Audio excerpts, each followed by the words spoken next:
something like 102 lakh plus, rupees 102 lakh plus to the exchequer of the state government. And it is pertinent to mention here that all concerned authorities at different levels of processing and selection of final contractors are strictly and necessarily bound by the terms and conditions as laid down in the notice of inviting tender. Now here the main contest is that the competent authority has arbitrarily rejected active, valid, and responsive bidders who were quoting the lowest rates.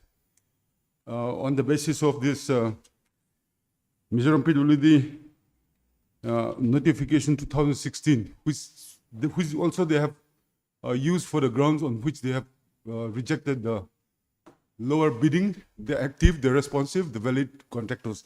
At the same time, this 2016 notification also has been cancelled by the same authority. So my lords, your grace is required today to accept this and then... Are you saying that some valid contractors have been rejected? Yes. What happened is that, sir, they have made it the point that below 5% rates who were quoted will have to justify their, reason for giving the lower rates of quoting. But then they also have said that 10% above is okay. So ultimately what happened is that the lower ones, they have to give the justifications for quoting lower rates, which I believe that some of the contractors are very experienced with vast exposures, and they have their inbuilt infrastructure for which they can very easily afford to quote the lower rates. Okay, who is the petitioner? Petitioner is Lian Tanga, ourselves. No, what is his interest in this case? He is basically he is no interest. Was he one of the tenderer? No. He is actually a social activist, so we thought this is an appropriate case for PL. Now, you're challenging the award of contract to the private respondent. Yes. Now, if you come to your cost title, please come to your cost title at page 3.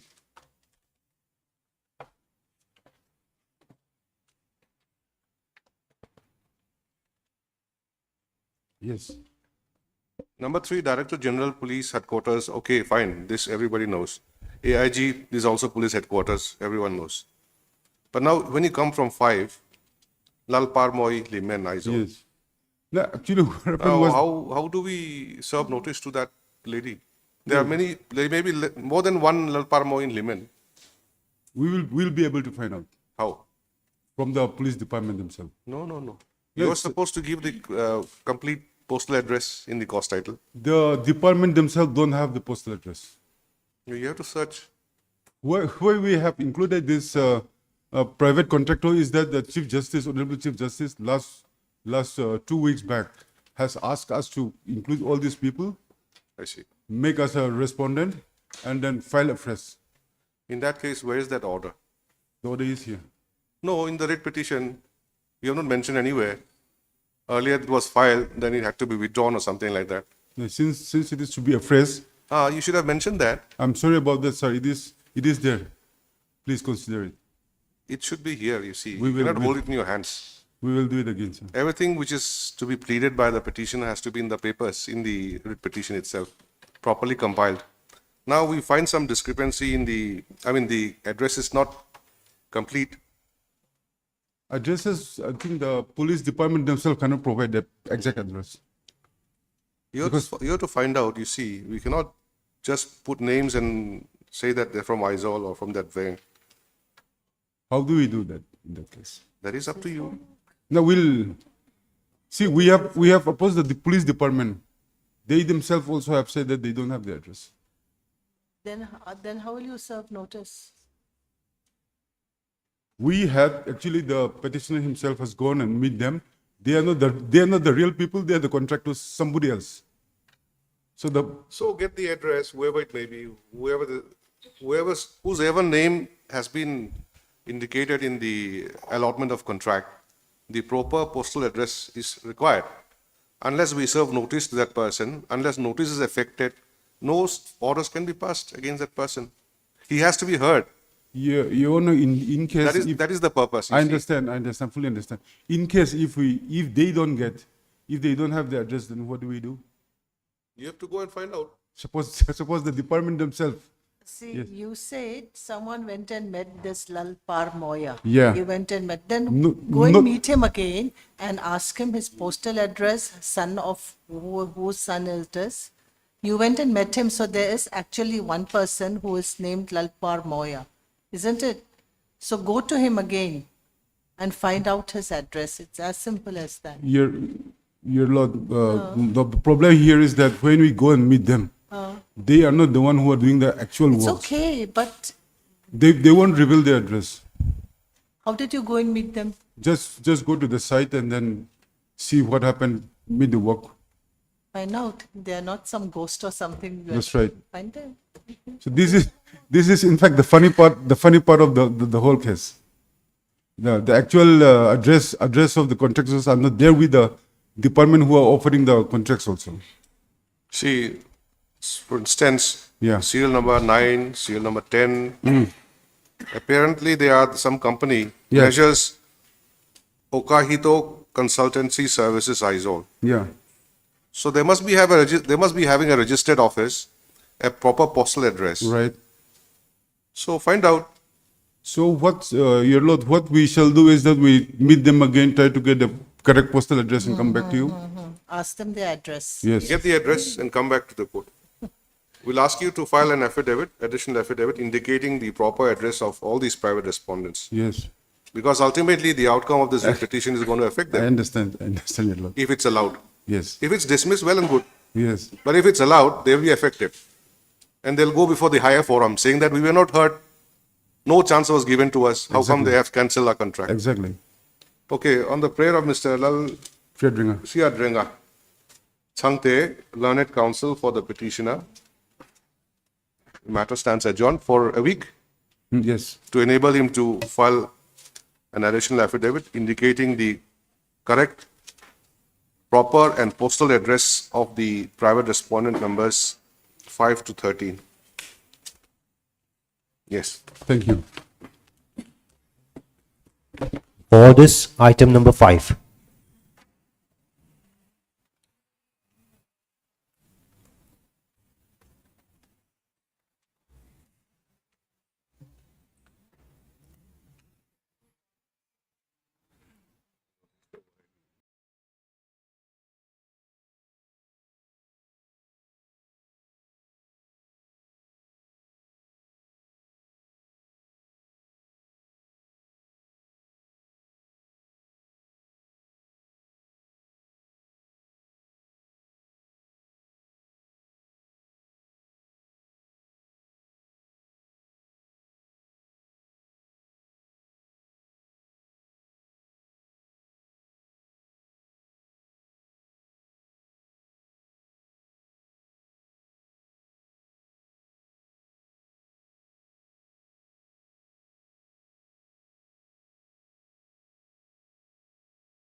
My lord, this is also jail appeal under convicted under 302 for life.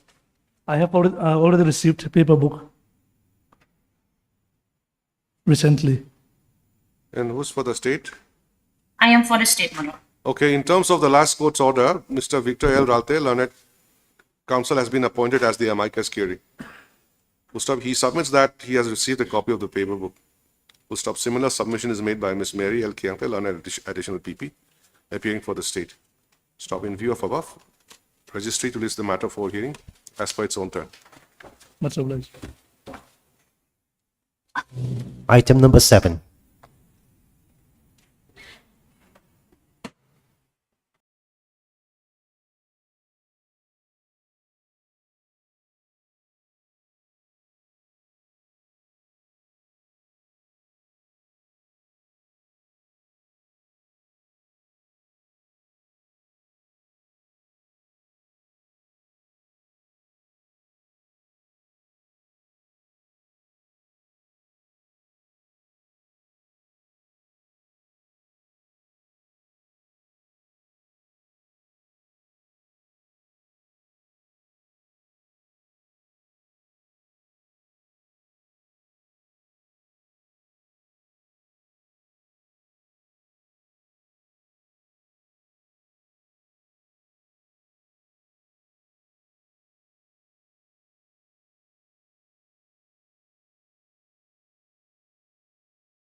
My lord, How many days delay?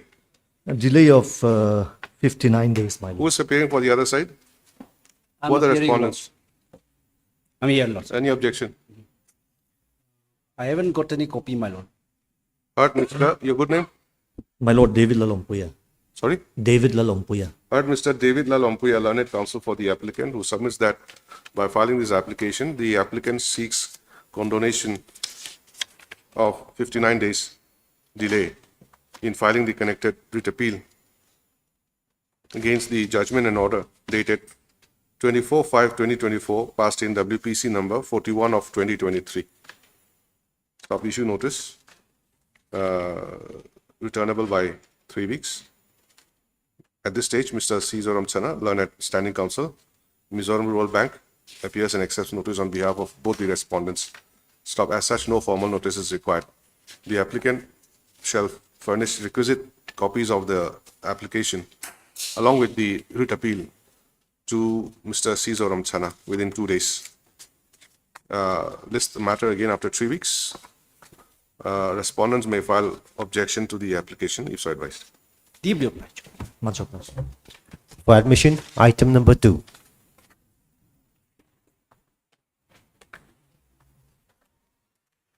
Yes, what is this matter? My lord, I seek another 4 weeks time to file the affidavit. 4 weeks. Yes, my lord. Why you need so much time? My lord, we have sent all the files to the petitioner, so he will go through the files and hopefully come up with the affidavits. He hasn't Who's the petitioner? What is this PIL about? This PIL is regarding the Aizawl 10 to Lunglei Road. Okay, The conditions of the area, the roads. okay, okay. Oh, that matter. Yes, madam. And who is the petitioner otherwise? Laldu Umma Patso. He's a public spirited person. Yes, madam. Now, you want to file reply to the affidavit filed by the state Filed by the state, yes. As a whole, my lord. as a whole. What Yes, do you mean? madam. And that would eventually sum up the submission on the part of the petitioner. Yes, who's appearing for the state? Anyone? My lord, Miss Mary is appearing. Who? Who's appearing? Miss Mary. Miss Mary. But you had appeared last time. Yes, last time I have appeared, but I am not endorsed to this case, my lord.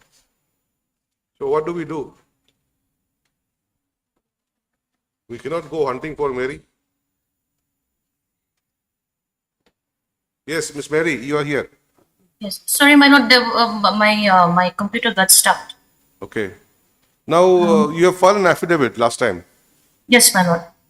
stating that there's some estimate has been prepared for repair of that road Yes. amounting to odd 65 lakhs 91,000.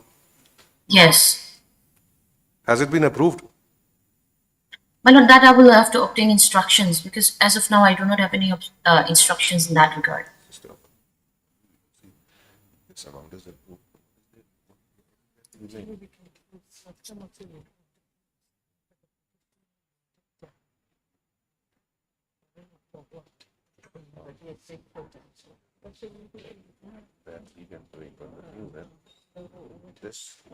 This amount which has been stated, they have approved.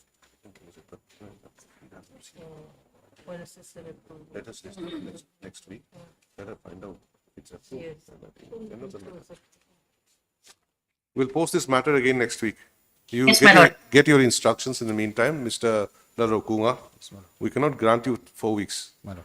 All right? Yes. Now, Miss Mary, you also get instructions in respect of paragraph 3 of your affidavit, Yes. wherein the estimate amount has been prepared and you say that approval is awaited. Yes, my Now, lord.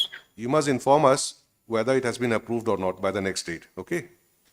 Definitely, my lord. Mr. Larokunga Pautu, learned counsel for the petitioner, prays for further 4 weeks' time to file rejoinder affidavit.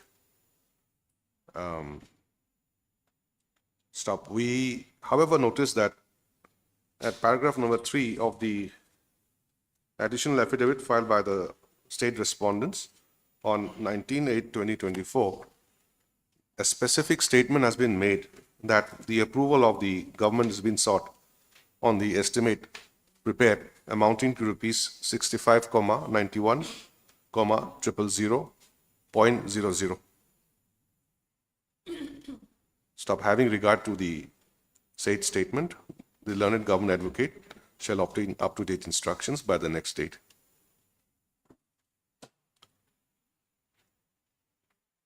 List the matter again after a week. The petitioner may, in the meantime, file rejoinder if so advised. Yes. Item number 3.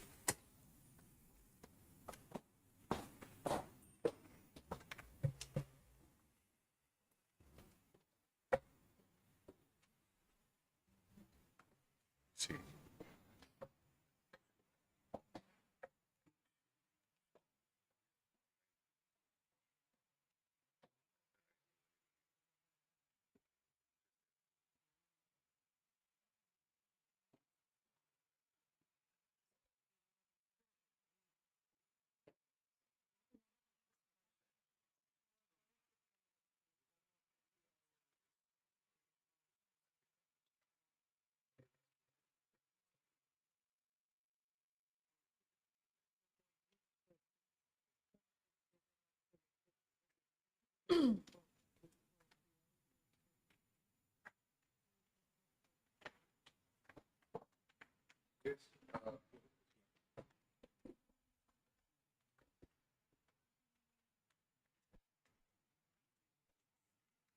Ms. Rosalind, what is this matter? Lordship, this is for the complete construction of bridge At Teire. Terei? Yes, Oh, that Lordship. case. Yes, Lordship. So what is the development? The development so far as stated by the respondent number 1, Sadhguru, is that 66.78% has been completed. So approximately 70% has been completed so far.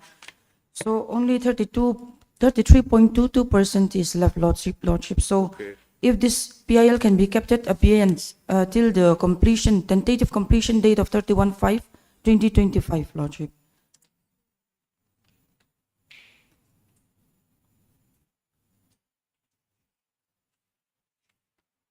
On the last court date, you wanted to submit some additional affidavit. Yes, Lordship. Have you submitted? No, Lordship, I have not submitted any rejoinder affidavit on this. Why do you want rejoinder? For what purpose?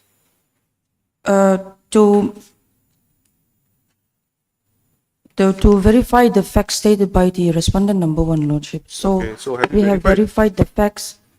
You So verified? Yes, Lordship. So I have not submitted my rejoinder, but if this can be kept at abeyance till the tentative date of the completion date of What is the tentative date? 31/5/2025, Lordship. Okay, this is the extended time. Yes, Lordship. Has it been approved? Yes, who is Even- appearing? You are for the contractor. Yes, my lord, I have, How much work have you completed? as per submission, my lord, it's 70%, my lord. 70%. Yes, my lord. And the remaining work? It is still going on. No, when will you complete? We are preparing to complete before the tentative completion date, my lord. Now, the However, at the completion moment, date yes, was June 30th of this year. yes, my lord. So, date is already over. My lord, our submission is that there was a delay caused due to force majeure conditions, my lord. And as such, we could not complete on the specific date. However, our date has been extended to 31/5/2025. Okay, this date has been approved? Have you been given the approval?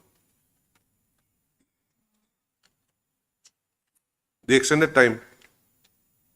No, Lordship, this is just a rough estimate from the contractor number 1, from the defendant number Who's 1. for the, which is the department? PWD? Yes, Lordship. Miss Linda, you are here in this case?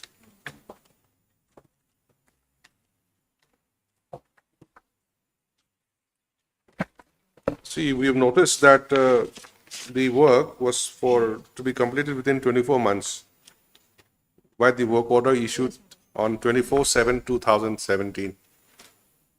Now we're in 2024. Yes. 70% work has been completed as per that's what they said. But the completion time was already in 30th of June this year. We are in September now. Now they say that the tentative date, completion date has been shifted to 31/5/2025. Now, we want to know whether approval has been given to the contractor. My lord, I don't know whether approval has been given or not. I'll have to check. With Find the out, departments. find out and let us know by the next date. Yes, Lordship. You want to file anything? Yes, Lordship. We'll post it again next week. You file whatever you want to file. Yes, Lordship. You said you wanted to check the ground reality. Yes, Lordship. found Due anything? to road condition, we could not visit the place, Lordship. Okay. Ms. Rosalind L. Mar, Learned Counsel for the petitioner, prays for further time to file her rejoinder affidavit. Stop. Ms. Valentina Dinpui. This is item? 3, my lord. Okay. Ms. Valentina Laldinpui, Learned Counsel, appearing for the contractor, submits that 70% of the work has been completed, and due to certain difficulties and interruptions in the construction work, the contractor could not meet the timeline of 30/6/2024. But now the tentative date for completion is 31/5/2025, as has been instructed to her. on a pointed query as to whether the tentative date of completion has been approved by the competent authority, Ms. Linda L. Fumble, Learned Additional Advocate General, submits that she may be given some time to obtain instructions in this regard. Stop. In view of above, let the matter be listed again after a week. Learned Additional AG shall obtain necessary instructions. The petitioner may also file rejoinder affidavit in the meantime, if so advised. Obliged, Your Lordship. Item number 4.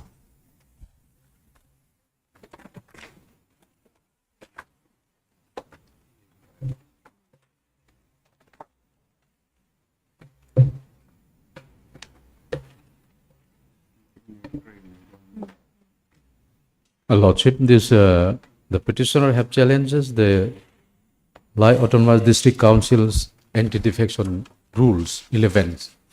This petitioner are the elected members of the Lai Autonomous District Council, which was held 2020, Lordship. And by the notification dated 12/7/2024, notice was given to them for disqualification from the membership of the Lai Autonomous District Council, Lordship. So, as per Para 2, Sub-Para 6A, Lordship, the tenure of the Autonomous District Council, once elected, is for 5 years, Lordship. So, And the 5 years will expire when? yeah, 5 years. It is not yet expired now. When will it expire? It will expire 2025, Lordship. Next year? Yeah, next year. Which month? March. March. So perhaps we need to take up this matter before March. Otherwise, your case will become infructuous, isn't it? Yes, Lordship. In fact, Lordship, this is a covered matter. Recently, this Shekunga versus this state of Mizoram and others, Lordship, your Lordship has passed order that this Lai Autonomous District Council anti-defection rules is ultra virus, Lordship. As per Para 3 of the 6th schedule to the Constitution. Where is the judgment? Judgment is, Lordship.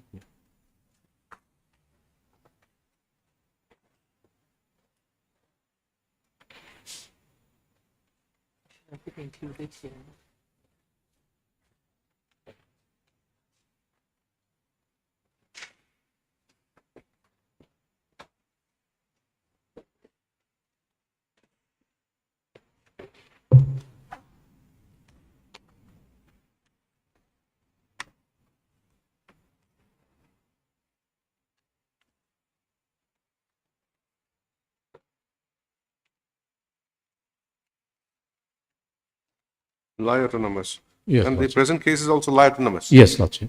Only difference is the Shekunga, that is WPC 150, that is he's from the party MNF. He has contested from the MNF. But this present petitioner, they have contested from the independent, as an independent candidate, Lordship. That is only different is clause A and clause B and C, Lordship. In this case, Lordship, clause B and C of the same rules. Same rules. Counsel for the respondents, any submission to be made?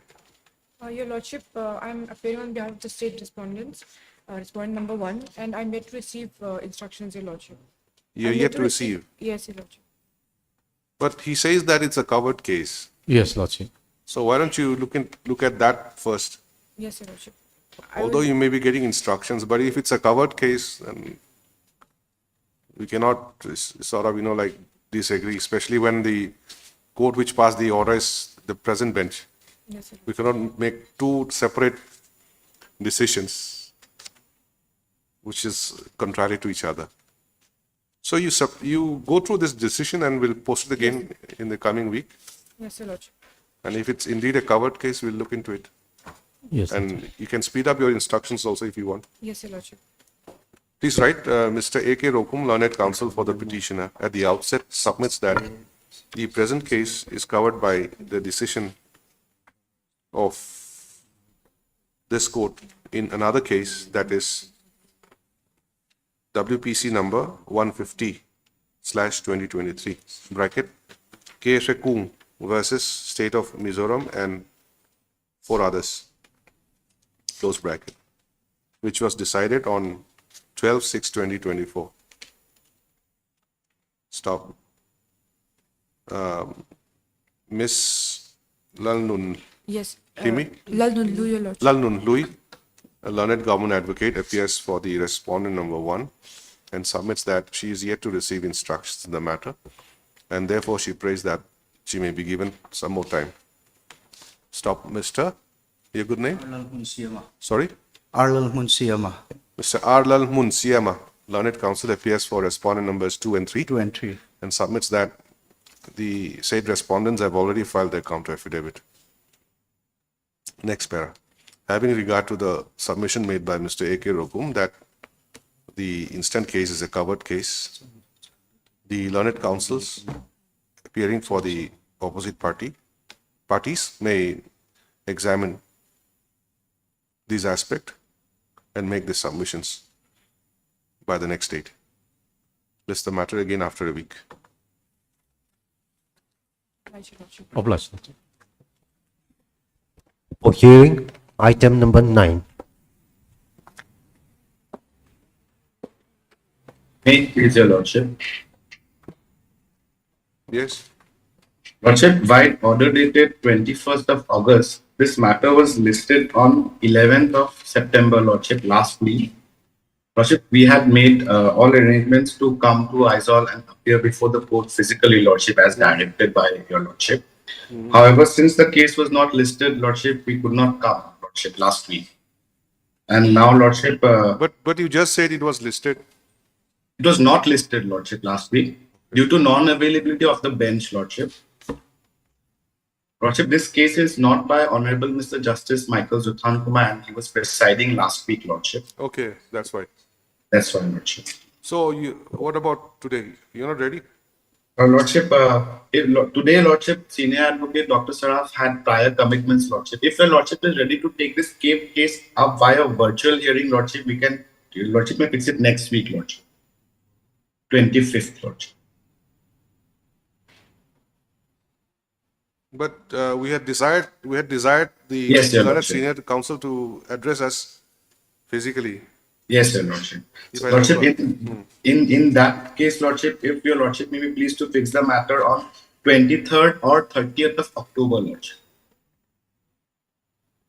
Because, Lordship, second is the Gandhi Jayanti, Lordship, and then there is a Puja vacation, Lordship, for 2 weeks, 9 and 16, Lordship.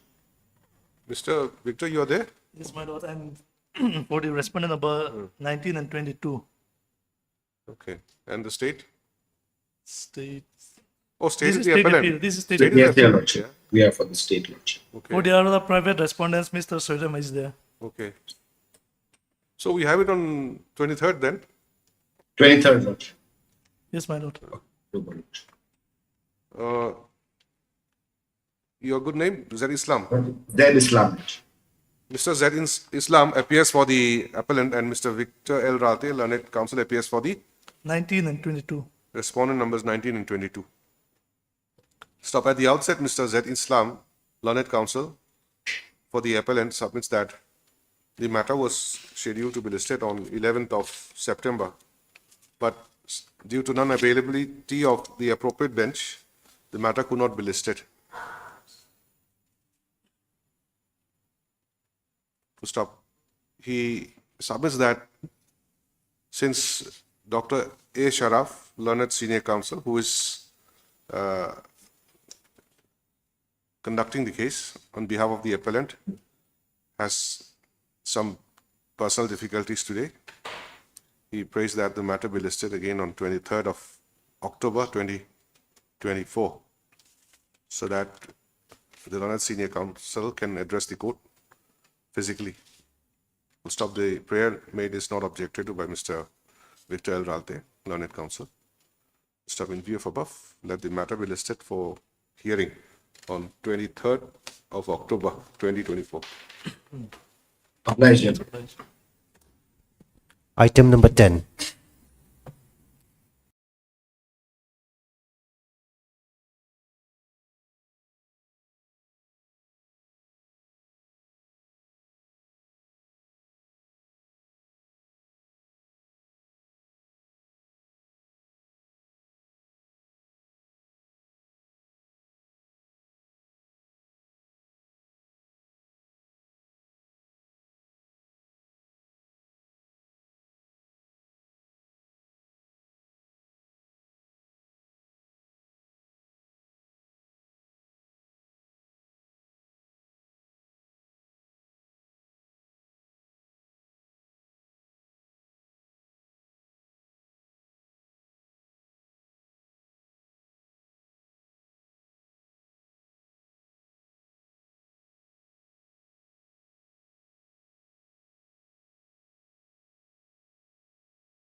Item number 12. May it please your lordship. This is a case under section 302 IPC. I have been convicted under section 302 IPC and sentenced for imprisonment for life with a fine of rupees 5,000. My lord, the Lana trial court, while basing her decision, has discussed upon last seen theory, disclosure statement, extrajudicial confession, and in this particular case, the Lana trial court convicted me on the basis of disclosure statement made by the accused, which is the discovery of the seized article used in the commission of an offense. Now, in this case, my lord, first I'll say that in the evidence, sometimes the seized article will be referred to as plow, and sometimes it will be referred to as spade. What? Spade. Sometimes it will be referred to as plow, and sometimes it will be referred to as spade. Plow and S-P-A-D. spade. Yes. Bog tutho in Mizo. Then spade means what? Spade means suadur. So, So bong tutlo and suadur are not yes, same. Not same. But I'm not going to argue this on merit. My point would be the appellant could not have been convicted under section 302 IPC. In fact, he should have been convicted under section 304 part 2 IPC. Without intention. Without intention. Now, I'm taking the exceptions of section 300 first exceptions. That is my introduction, my lord, of the case. Now, I'll take your lordship to the FIR. Not section 300. No, I'll Okay. take it, your lordship, to Okay. FIR. Page. I'll refer to the paper book, page 1. Page 1. It's in English itself. No, it's in English. I'll read this with your lordship permission. Yes. It is an FIR submitted by Sub-Inspector Silal Sangliana, Champai Police Station. I have the honor to state that on 23/6/2021 at 3 p.m., a telephonic information was received from Lalremro Cherput, VCP Nalan, to the effect that one Mingthan Moya, son of Lal Chiang Lim of Nalan Dambeng, was found lying on long chair with serious injury, unconscious condition on his head inside the residence of his elder brother Tun Sien Muang of Nalan Dambeng. He was evacuated to PHC Nalan for medical treatment, but he succumbed to his injury on the way of PHC Nalan. Hence, self with party accompanied OC Champai PS rushed to Nalan village. On reaching at Nalan village, it was learned that Mingthan Moya, son of Lal Chiang Lim of Nalan Dambeng, was found dead, lying inside the coffin inside the residence of his elder brother, Tun Sien Muang of Nalan Dambeng. Inquest over the dead body was conducted in presence of the reliable witnesses and forwarded to MO PHC Nalan for PME to ascertain the actual cause of his death. In this regard, all formalities have been observed and found foul play on the death of the deceased due to head injury beaten by unknown person by using blunt weapon. I therefore request you kindly to register a case under the appropriate section of law. Now a case under section 302 IPC was registered on the same day. My lord, at this stage, I would like to point out that the victim is my younger brother. They are brothers. Yes. Appellant and the victim. Yes, they are brothers. So the house where it was found belongs to the appellant. It's the main family house occupied by the appellant. Inside the residence of elder brother Tun Sien Muang. Tun Sien Muang is the appellant here. This is the appellant. Yes. Okay. Inside his residence. Yes. Now, FIR was filed on this date only, 23rd of June. Yes. Same date was registered. Yes. Okay. Then a charge was framed that is on page 2 and 3 of the paper book. Which he denied. And appellant claimed for trial. Pleaded not guilty and claimed for trial. Charge was framed under section 302 IPC. It was framed on 19th day of August 2021. Thereafter, after the evidence of the prosecution witnesses and defense witness, prosecution witness was adduced, the appellant herein was examined under section 313 CRPC. You also will see at page 4, there is the examination of the appellant. Only one page. Yes. And there are 4 questions. With your lordship permission, I'll read from question number 1. The evidence against you is that you used to have argument and quarrel with Mingtan Moya. Do you have anything to say in your defense? Answer: the victim is my younger brother. However, he was physically stronger than me and he used to threaten to kill me. Question number 2. The evidence against you is that on 23/6/2021, Mingtan Moya, victim, came to your house and you hit him multiple times with a plow while he was lying on your long chair. Do you have anything to say in your defense? The victim came to our house while we were on the verge of eating food, and he came with a knife and slashed the door with it, and he also threatened me again. On this provocation, I lost my mind and hit him with the plow. I believe I hit him only once. It was due to sudden rage. I even called the VCP after things cooled down a bit. Question number 3. The evidence against you is that the victim, Mingtan Moya, was found dead in your residence. Do you have anything to say in your defense? Answer: the victim was not dead when the VCP arrived. However, he was dead when they reached the hospital. Question number 4. Do you have anything more to say in your defense? While I went to walk on a paddy field with overnight stay of around 1 week, the victim stole all my properties and belongings, including gas cylinder, solar panel, blankets, clothes, and even our piglets. Although he was younger, he was stronger physically and he was bigger. I am in a state of constant agitation and trauma. I am very sorry about what I have done and I have lost my younger brother due to this. I pray for the utmost leniency from the court. Now, I am going to take defense under section 300, first exception, my lord. Before I argue on law, I'll take a lordship to the evidence adduced. Page 10 and 11 is the evidence of PW number 1.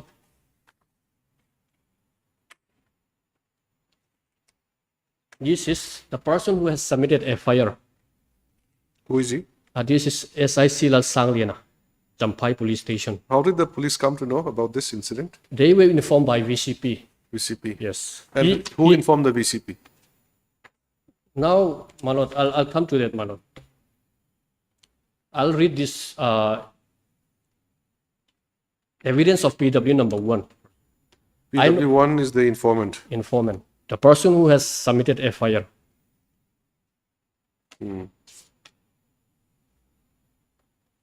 I know the accused Tun Sien Moa on 23/6/2021 at around 3 p.m. While I was on duty at Champai police station, I received a telephonic information from Lalrem Ruata Cherput, VCP Nalan, to the effect that on Mingtan Moya, age 38 years, son of Lal Chiang Lima, resident of Nalan Damveng, was found lying unconscious on the long chair with serious injury on the head in the residence of Tun Sien Moa of Nalan Damveng. I and my party proceeded towards the place of occurrence with supervision of officer in charge, Champai police station. On reaching the place of occurrence, I learned that Mingtan Moya was found dead and lying in the coffin in the residence of his elder brother, Tun Sien Moa. What coffin? Coffin, where the dead bodies were placed. They reached there after he died? Yeah. Yes. Okay. He was taken to the hospital, isn't it? Yes. Earlier. Yes. I also learned that Mingtan Moya was produced to PHC Nalan for medical treatment, but he succumbed to his injury on the way of PHC Nalan. I conducted inquest over the dead body of Mingtan Moya in presence of reliable witnesses. I also forwarded the dead body of Mingtan Moya to medical officer PHC Nalan for post-mortem examination to ascertain the cause of his death. During conducting inquest over the dead body of Mingtan Moya, I found head injury with laceration wounds about 5 centimeter length and 3 centimeter wide and about 2 centimeter depth found in the back of his head, and it seems to be fractures of neck bone, and in my opinion, the cause of his death seems to be head injury. After completing formalities, I produced the suspected person, Tun Sien Muanga, and all the seized items in connection with these incidents, and submitted my FIR to the officer in charge, Champhai Police Station. Page 11, inquest report is exhibited, and the rough sketch map is also exhibited.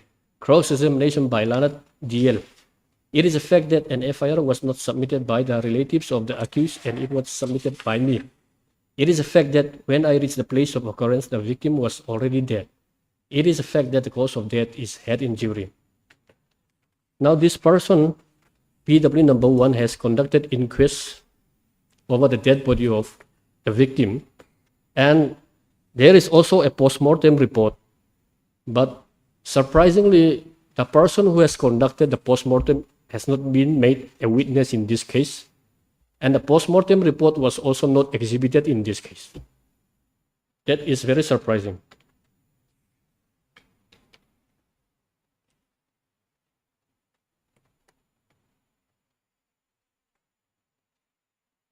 And while your lordship is recording that, the appellant himself stated that he might have hit him only once with a plow. And there are different versions in the post-mortem, the opinion of the doctor. How many opinions are there? No, opinion in the sense, the opinion of the doctor. I'll take your lordship to the post-mortem report later on, Manoj. No, what do you mean to say? There are contradictions in his opinion. No, not the contradiction. The appellant himself stated that he might have hit the victim only once. Now, there would be a different stance in the post-mortem report.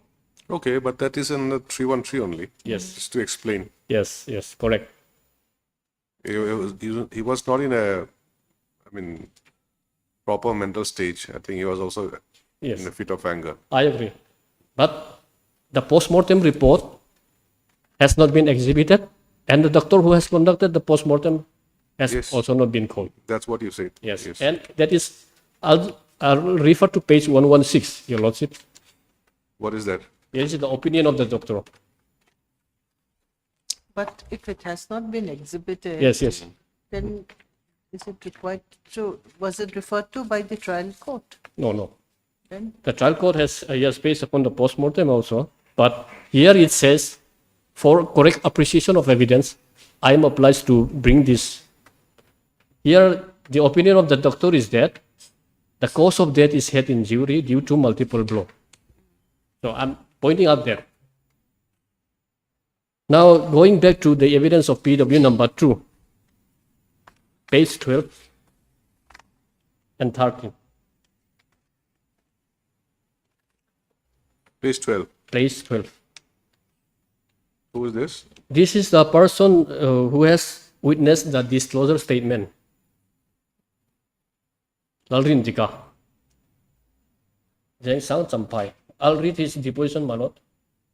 I cannot recall back the facial appearance of the accused.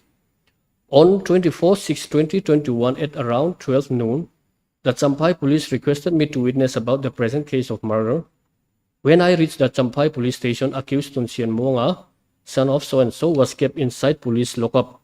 In my presence, the police officer interrogated the accused, and the accused also disclosed the facts about the incidents. The accused further stated that he had an altercation with his brother on his house, and the accused hit his brother, Ming Than Moy of Nalan Dam Veng, for 5 or 6 times on his head by using a spade and succumbed to his injury. The accused Tun Sien Muanga further stated that the said spade, which was used for committing murder, was hidden under the kitchen sink, and also a sword pen worn by the accused during the time he committed murder was also kept inside his wooden almirah. The disclosure statement made by the accused was recorded by the police officer. After the disclosure statement was taken, the police officer requested me to witness recovery of items, the tools for murder, with supervision of officer in charge Champhai police station. We then proceeded to the place of occurrence. The police officer recovered and seized one number of spade and one shot pen, and both of them were stained with blood. I put my signature on the seizure memo and disclosure statement of the accused. At page 13, it is a fact that the police officer seized one shot pen and one spade in my presence. It is a fact that when I reached the place of occurrence, the deceased was already buried in a graveyard. Now, your lordship will see this deposition.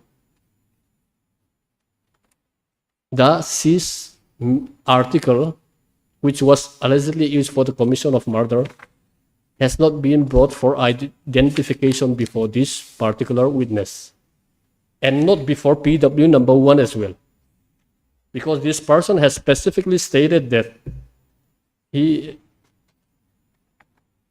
spade which was used for committing murder was hidden under the kitchen sink, and he is also a disclosure witness. The disclosure in the sense. Disclosure of the fact that. No, the accused had made some disclosure. Yes, yes. He has heard him disclose. Yes, that's all. yes, yes. Now you're saying that they should have brought the spade and the pants stained with blood for him to identify. In the court, before the court. No, how will he identify? He has not seen it. He was only a witness to the disclosure statement. Correct. He just heard it. Yes. Isn't it? He has not seen the recovery and all that. But the seized article was there. But it should have been brought before the court, before this witness, and before PW number 1 as well. Whether it was a spade or whether it was a plow. Now, I'll take your lordship to evidence of PW number 3, with the VCP Nalan, and who had informed PW number 1, page 14.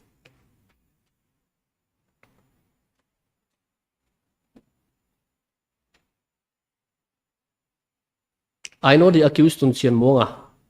I am the president of Village Council, Court Nalan, at the time of incidents. On 23/6/2021, the Champhai police officer and his party came to Nalan, and they seized one pillowcase and long chair cushion cover which were stained with blood of the deceased Ming Tan Moya from the residence of Tun Chien Monga. I was present at the time of seizure of the said article, and I put my signature. On 24/6/2021, the Champhai police officer and his party came again to Nalan in connection with the present case. The police officer seized plow, which was used for committing murder by the accused Tun Chien Monga from under the kitchen sink. The police personnel also seized one short pen worn by the accused Tun Chien Monga at the time of incident, which was kept over the wooden box. I was present when the police officer seized the said articles from inside the residence of Tun Chien Monga. I certify that MR number 53/2021 and 51/2021 are the seized articles that the police officer had seized in my presence. Now this person had identified the seized article, which so now it will be material. Yes. Your submissions would be material, saying that they should have brought it before him. Yes. Not that before PW2. PW2 is only a person who heard it. Yes. Isn't it? He had heard it. 3 has seen it. 3 has seen it. Your lordship So is they should right. have shown him. Your lordship is right. And what I'm trying to impress upon your lordship is that at least it should have been brought before PW number 1, because he had heard it. He had heard it. He had heard it, because evidence means the person who has seen and the person who has heard it. Now, I'll take your lordship to the evidence of PW number 4. This person is President Waime Chimdeng Branch Nalan. With your lordship permission, I know the accused Tun Chien Monga. I am the president of Waime Chimdeng Branch Nalan at the time of incidents. On 23/6/2021, the Champhai police officer and his party came to Nalan, and they seized one pillowcase and long chair cushion cover which were stained with blood of the deceased Ming Tan Moya from the residence of Tun Chien Monga. I was present at the time of seizure of the said article, and I put my signature.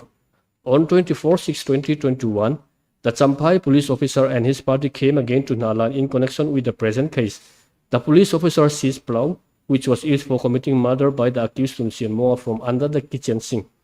The police personnel also seized one short pen worn by the accused Tun Sien Moa at the time of incidents, which was kept over the wooden box. I was present when the police officer seized the said articles from inside the residence of Tun Sien Moa.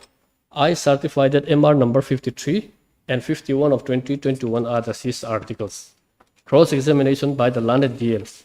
It is a fact that on 23/6/2021, the police officer seized one pillowcase and long chair cushion cover which was stained with blood of the deceased Ming Tan Moya from the residence of accused Tun Sien Moa. And I was present at the exact time when the police seized the above articles. And on 24/6/2021, I was also present when the police officer seized plow and one short pen worn by the accused Tun Sien Moa at the time of incidents, which was kept over the wooden box. So this person is a Caesar witness. Caesar witness to the short pen worn by the victim and that plow used for the alleged commission of the offense. PW number 5 is the investigating officer. That is on page 16 and 17. I'll read with your lordship permission. I know the accused person. In connection with the incident case, I conducted investigation and I have proved the guilt of the accused as stated below. Firstly, I recorded the statement of the accused, and the accused admitted his guilt and confessed before me that on 23/6/2021 at 8 a.m., the deceased victim Ming Tan Moya, under the influence of alcohol, came to his residence, and as they frequently had an argument and quarrels, the deceased victim, as usual, started an argument and threatened him continuously. In retaliation, he took spade and hit the victim, who was lying down on his long chair, on his head for several times. Secondly, in the light of the confession of the accused, I proceeded to the place of occurrence and recovered the tool under the kitchen sink of the accused, as the accused himself informed me about the place where he had hidden the tool. I also recovered and seized the short pen which the accused wore during the commission of the offense from his bedroom, and which was kept by him on the top of a wooden box, and that too under the information given by the accused. I also recovered and seized a lock of hair of the deceased victim from the place of occurrence.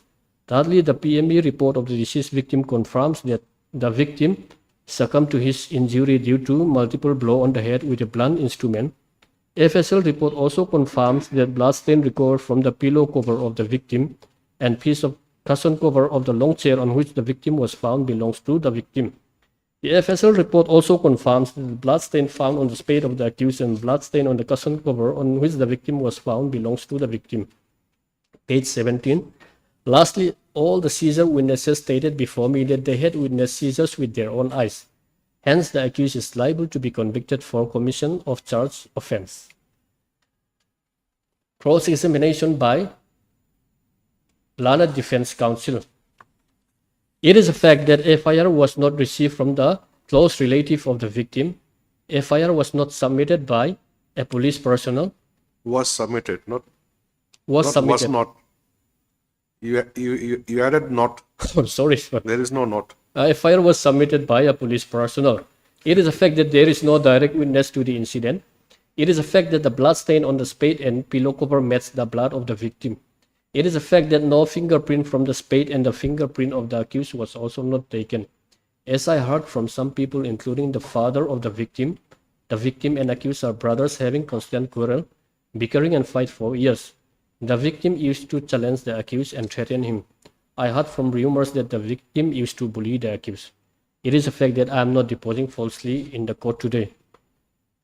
If your lordship may kindly turn over to the exhibit. Here there are exhibits, charge sheet, Caesar memo of Page number? Page 17. 17 is exhibit. Yes. The exhibits are mentioned here, madam. This is a list of admissibles. Yes, the list of the exhibits. Now here, I would like to submit that the post-mortem report has not been exhibited, madam. That's what you said already. Yes. So that is reflected in this page 17. Now, the appellant has adduce evidence through one person who is his elder brother. It is on page 18. No, but one thing, does he state anywhere that postmortem was conducted? He's not even stated that. It's not even stated that, but there, at page 16, my lord. 16 is not there. Thirdly, the PMA report of the deceased. At Where? last para. Last para. Last para. First line. Oh, okay, PME report. Yes. Confirms that the victim succumbed to multiple blows. Yes. So he has not exhibited. There is no dispute that the victim died, that I have caused the death of the victim, but under the circumstances, under section 300, first exceptions, that is what I'm going to take, ma'am. Now the defense evidence is at page 18, DW number 1, on So behalf total, of how many prosecution evidence? Five only. 5 prosecution witnesses and 1 defense witness. Okay. Page 18 now. Now I'll read page 18 of the deposition of Cyril Mga Iswala. I am the eldest siblings of the accused Sun Sien Monga and the deceased victim Ming Tan Moya, who is the youngest. The deceased Ming Tan Moya moved out from the main house and establishing a separate establishment. The accused Sun Sien Monga is then the name holder of the main house since the youngest Ming Tan Moya had left. Before the incident had happened, the deceased Ming Tan Moya threatened the accused Sun Sien Monga many times. On 23/6/2021 at around 8 a.m., the deceased Ming Tan Moy had entered his elder brother's house with a knife and threatened him. Before the incident had happened, both had fought many times because the victim used to threaten the accused.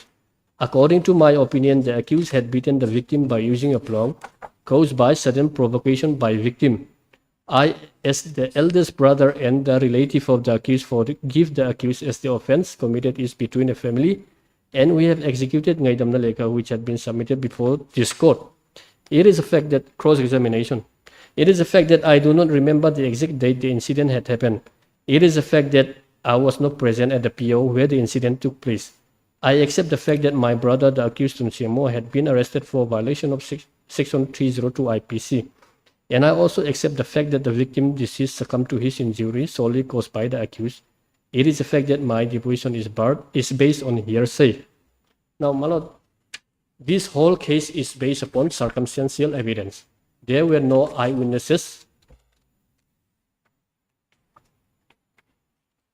And I would take a lordship to the impugn judgment and order, my lord. It is on page, starts from page 19.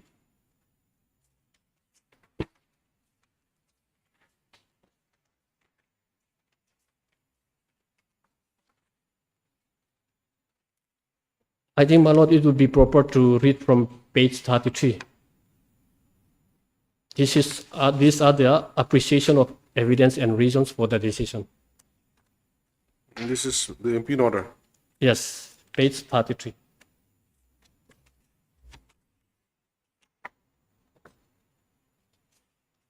Where's the beginning? The beginning is at page 19. But where's the case number? Session registration number 53 of 2021. Criminal trial number 137 of 2020. Where is it written? At page 19, just below the name of the judge, date of judgment. Oh, yes. Yes. The Lana trial court has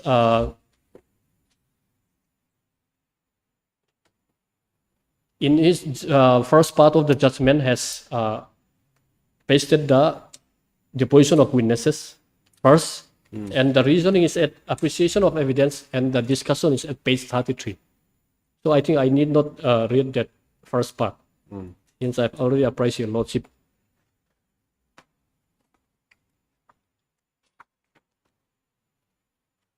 Page 33 starts from para 9. The main points to consider in the instant case are: number 1, whether the accused had murdered his brother, Ming Tan Moya, intentionally, or was it a case of private defense. PW 2 and 5 had stated in their examination in chief that the accused admitted to murdering his own brother. On 23/6/2021, the deceased visited the house of the accused, who is his elder brother, in a drunken state and started having an argument with the accused. When he was lying on a long chair in his brother's house, the accused took a spade, stroke, plow, and hit him on his head several times. DW number 1 also stated that according to his opinion, the accused had beaten the deceased with a plow spade caused by sudden provocation. Even though the accused had stated in his examination under Section 313 CRPC that the victim went to the house while they were on the verge of eating food and slashed their door with a knife and threatened him, he never said that he was challenged physically. Now, my lord, this is a case of assault. Now, in an assault, the London Child Court has erred in coming to a conclusion that the victim never challenged the appellant physically.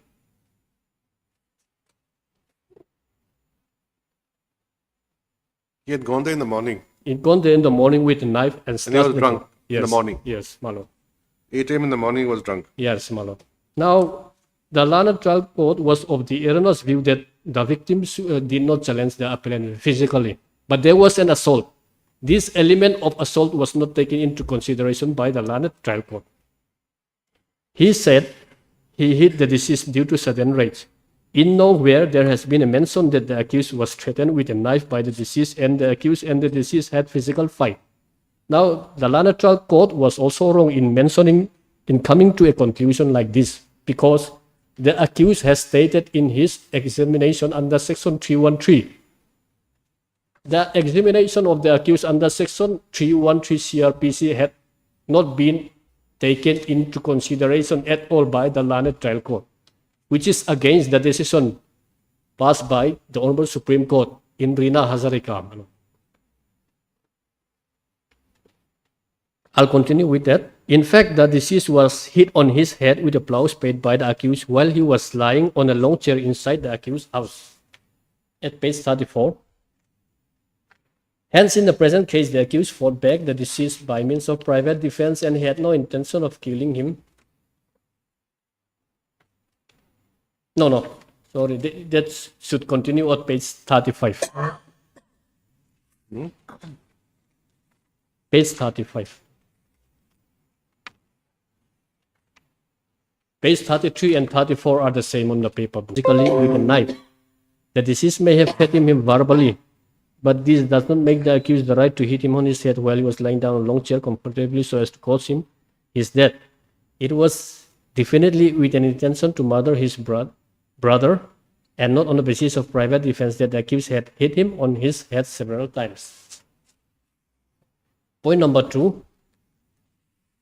Whether conviction can be based on the strength of purported disclosure statement of the accused.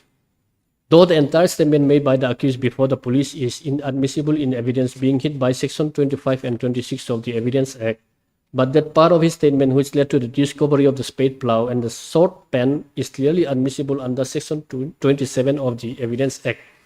According to the prosecution case, the accused led to the recovery of a spade, Exhibit E, and sword pen worn by the accused at the time of murder, Exhibit D, pursuant to the disclosure statement made by him under Section 27 of the Evidence Act. Soon after he was arrested on 23/6/2021, during his interrogation in the presence of the witnesses.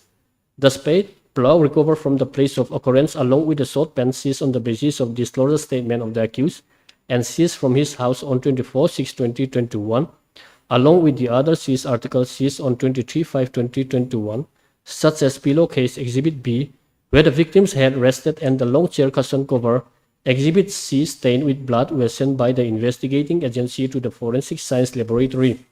The FSL report confirms that the blood stain recovered from the pillow cover, piece of cushion cover from the long chair, blood stain on the spade plow and on the sword pen belonging to the accused belongs to the same person, that is the victim, deceased. Even though the communication to the police by the accused may be inadmissible in evidence being hit by Section 162 CRPC, there was no challenge to the testimony of PW number 2, who was a witness to the disclosure statement. In Balwinder Singh versus State of Punjab, it has been laid down that the circumstances from which the conclusion of guilt is to be drawn should be fully proved, and those circumstances must be conclusive in nature to connect the accused with the crime. All the links in the chain of events must be established beyond reasonable doubt, and the established circumstances should be consistent only with the hypothesis of the guilt of the accused and totally inconsistent with his innocence. In a case based on circumstantial evidence, the court has to be on its guard to avoid the danger of allowing suspicion to take the place of legal proof, and has to be watchful to avoid the danger of being swayed by emotional considerations, however strongly they may be, to take the place of proof. Keeping in view the aforesaid principles, we shall presently proceed to scrutinize and evaluate the circumstances, whether the said circumstances establish the guilt of the accused beyond reasonable doubt. First, we shall avert to the reliability and credibility of the last seen theory as propounded by the prosecution. From the case record, it is seen that Mr. Zhou Mingdian, a son of Kap Moy Late, a resident of Dam Veng, Nalan, had said that on 23/6/2021, he was in the village the whole day. He said that he had passed by the accused's house, where the accused was sitting on the veranda, and the door was wide open. When he went inside the house, he saw that the accused brothers Moite sleeping on a long chair, and thinking that it was neighbor's relative, he was trying to tease him, but instead he saw that it was the accused brothers. Seeing that it was Moite, he left the house. This was around 2:30 p.m. He stated that when he saw the victim, that is Moitea, he did not see any injury on him, but instead thought he was in his slumber. The accused, in his examination under Section 313 CRPC, stated that when the victim of the village came and saw the victim deceased, he was still alive at that time. So the last people who saw the brother of the accused saw him alive at the residence of the accused. The second circumstances pertains to extrajudicial confession. He has stated so in the statement recorded under Section 161 of CRPC. Now, the Learned Trial Court was also of the erroneous view that a statement recorded under Section 161 CRPC could have been construed as an extrajudicial confession. The issue that emanates for appreciation is whether such confessional statements should be given any credence or thrown overboard. It has been opined that it is the settled position of law that extrajudicial confession, if true and voluntary, can be relied upon by the court to convict the accused for the commission of the crime alleged. The next circumstance is leading to recovery of the weapon, as is seen from the evidence. The accused led to recovery of the spade, plow, and the sword pen that he wore at the time of commission of offense. The disclosure statement under Section 27 of the Evidence Act has been signed by the bilateral witness to the disclosure statement. The procedure followed for discovery is absolutely in accordance with law. In the said case, the occurrence had taken place on 23/6/2021, and the accused was arrested on 23/6/2021. He had led to recovery of his blood-stained clothes and the weapon used in the crime, and all the articles were sent for chemical examination. The clothes of the deceased and the spade plow were found having human blood. It was contended that the blood matched that of the deceased. This court believed the recovery of the weapon due to various reasons. Further, it opined that though blood stains were found on the clothes and the weapon used, and the same could be linked with the blood of the deceased, and therefore there was no lacuna that the human blood stains present on the clothes of the accused and the weapon were sufficient to link the accused with the murder. Thus viewed, I do find substantial reason to believe the disclosure statement and the recovery of the weapon used. It is apt to mention here that the doctor who has conducted the post-mortem has clearly opined that the injuries on the person of the deceased could be caused by the weapon, and the said opinion has gone unrebutted. From the aforesaid analysis, I am of the convinced opinion that the three circumstances which have been established by the prosecution complete the chain of evidence. There can be no trace of doubt that the circumstances have been proven beyond reasonable doubt. In Vijay Thakur versus State of Himachal Pradesh, the Learned Trial Court has relied upon the decision of the tax court. It may be true that at times the court can convict an accused exclusively on the basis of his disclosure statement and the resultant recovery of inculpatory material. However, in order to sustain the guilt of such accused, The recovery should be unimpeachable and not be shrouded with elements of doubt. In the instant case, the recovery of the murder weapon and the pen worn at the time of murder were unimpeachable and no elements of doubt. Hence, I am of the opinion that in the instant case, conviction can be based on the strength of purported disclosure statement of the accused. At point number 3, whether the accused is liable to be punished under Section 302 IPC. In the light of the instant facts and scenario, this court concluded that recovery of the articles were sufficient to draw the inference of culpability and to bring home the guilt of the accused. Therefore, the accused is liable to be punished under Section 302. Now, the learned trial court has never discussed about the clauses mentioned in Section 100 where culpable homicide can be murder and the exceptions which is provided under Section 300. Now, without discussing that point of law, the learned trial court has convicted the appellant herein, my lord. Now, at page 39 is the sentence order. 27/2023 is the sentence date. I'll take your lordship to page 40. That is the relevant page. Yes. The case is listed today for hearing on the question of sentence. The prisoner was convicted for commission of murder punishable under Section 302 IPC respectively by judgment dated 18/7/2023. Section 302 provided for punishment of an offender for murder with imprisonment for life and also with fine. The learned counsel for the convict who prayed for leniency and to impose minimum punishment as permissible under the law. On the other hand, the learned additional PP vehemently condemned the act if the convict rigorous imprisonment for life and to pay a fine of rupees 5,000. In default of payment of fine, rigorous imprisonment for another period of 1 month. In terms of Section 428 CRPC, the period of detention already undergone by the convict in connection with this case shall be set off against the term of punishment imposed on him. Now, the appellant herein is in custody for a period of 2 years and 18 days.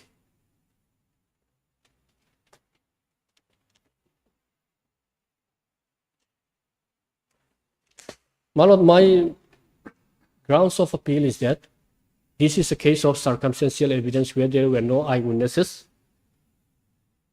and to come to a conclusion that the appellant is liable to be convicted under Section 302 by the trial court itself is wrong. And the learned trial court based its decision on the disclosure statement, on the last seen theory, and on the grounds that the victim had not caused any physical assault upon the appellant herein. As your lordship will see in the examination of the appellant under Section 313 CRPC, the victim came to the house of the appellant with a knife, slashed the door with a knife, and threatened him. So the learned trial court was not right in coming to a conclusion that the victim did not appellant.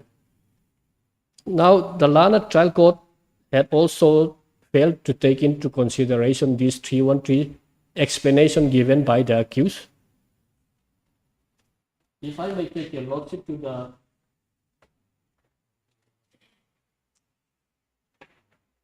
judgment of the Apex Court 2019 13 SCC 289.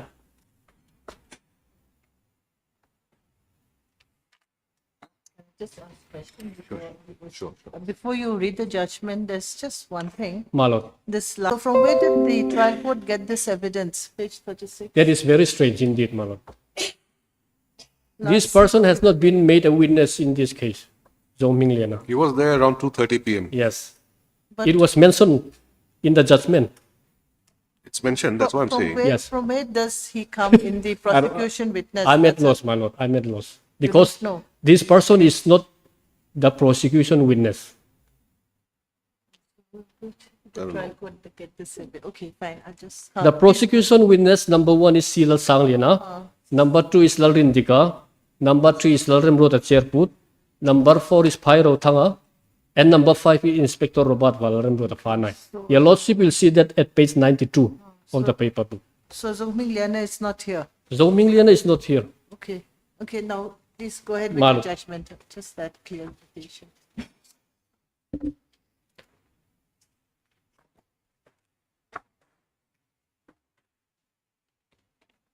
Page 293, I'll take your Lordship to the invocation of the you last cite case. give us the citation. first. 2019, I'm sorry, 2019 13 SCC 289, Rina Hazarika versus State of Assam. What are the relevant paragraphs? Relevant paragraphs would start from page 292, para 9. This is regarding Regarding circumstantial evidence and the last scene theory. I'm obliged to bring this out because the Lana trial court has based upon the last scene theory, even though I and the victim were only person. On what basis this, I can't understand. Anyway, yes. I'll read this para 9, page 292. The essentials of circumstantial evidence then well established by precedents, and we do not consider it necessary to reiterate the same and burden the order unnecessarily. Suffice it to observe that in a case of circumstantial evidence, the prosecution is required to establish the continuity in the links of the chain of circumstances so as to lead to the only and inescapable conclusion of the accused, being the assailant, inconsistent or incompatible with the possibility of any other hypothesis compatible with the innocence of the accused. Now there is another hypothesis. Who is this Zhou Mingliana?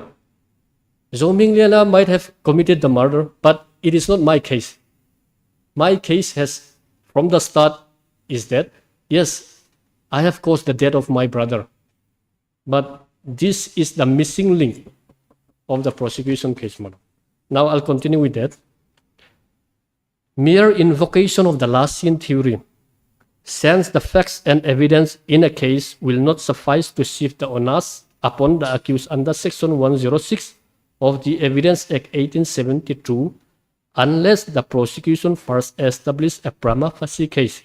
If the links in the chain of circumstances itself are not complete and the prosecution is unable to establish a prima facie case, leaving open the possibility that the occurrence may have taken place in some other manner, the onus will not shift to the accused and the benefit of doubt will have to be given. Now, at page 295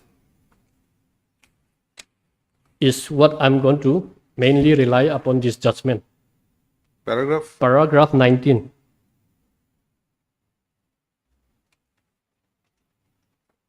Section 313 CRPC cannot be seen simply as a part of odi alteram partem.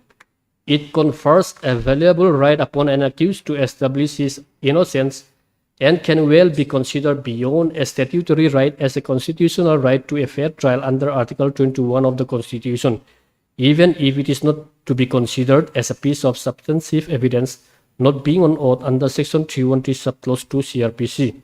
The importance of this right has been considered time and again by this court, but it yet remains to be applied in practice, as we shall see presently in the discussion to follow.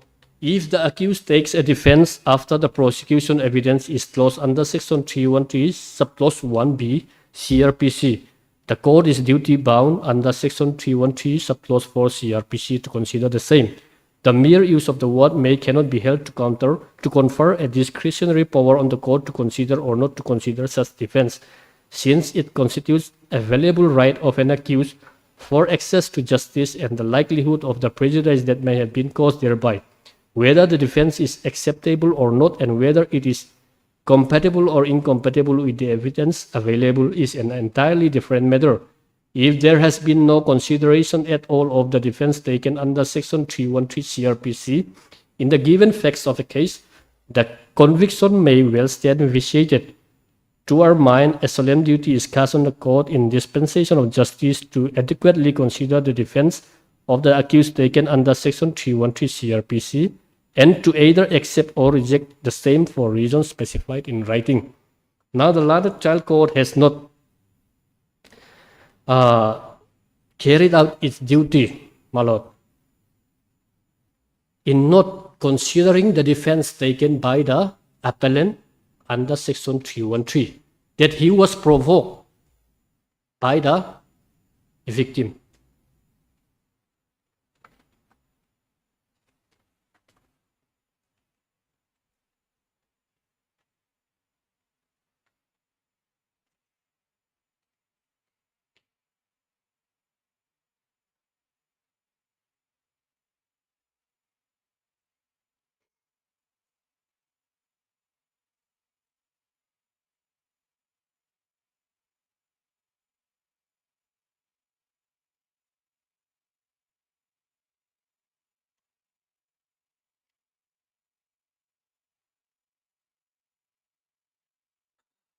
Yes. Now, I'll take your lordship to the judgment of the Honorable Supreme Court reported in 2012, 13 SCC 663. 2012, Volume 13, SCC 663. Budi Singh versus State of Himachal Pradesh. This will be regarding? Regarding the doctrine of sudden and grave provocation.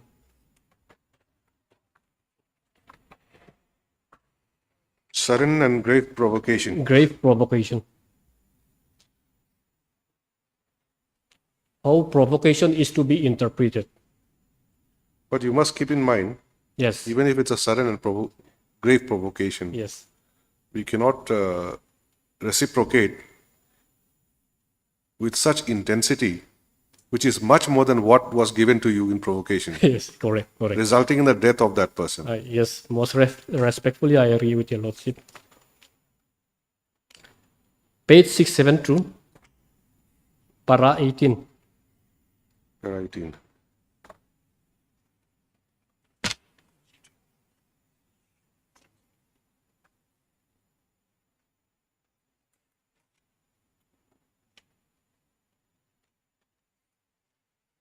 I'll read this with your lordship permission. Yes. The doctrine of sudden and grave provocation is incapable of rigid construction leading to or stating any principle of universal application. This will always have to depend on the facts of a given case.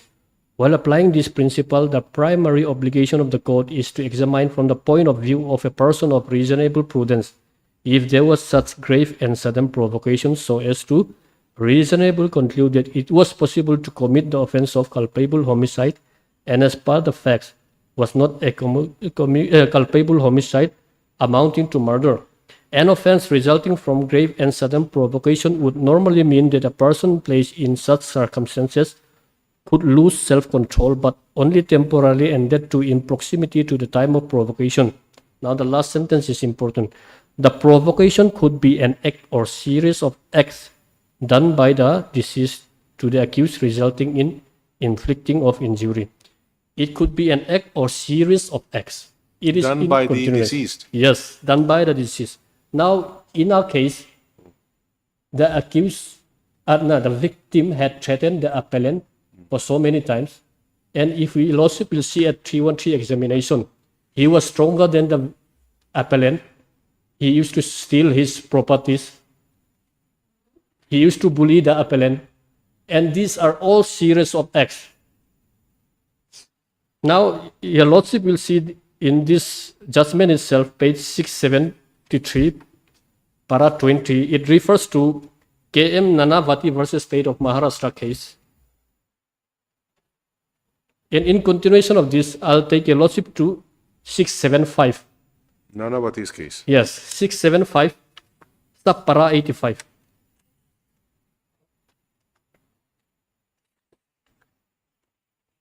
Paragraph 85. This is from Nanavati's case. Yes, this is from Nanavati case. It's a landmark judgment. I'll read this. Yes.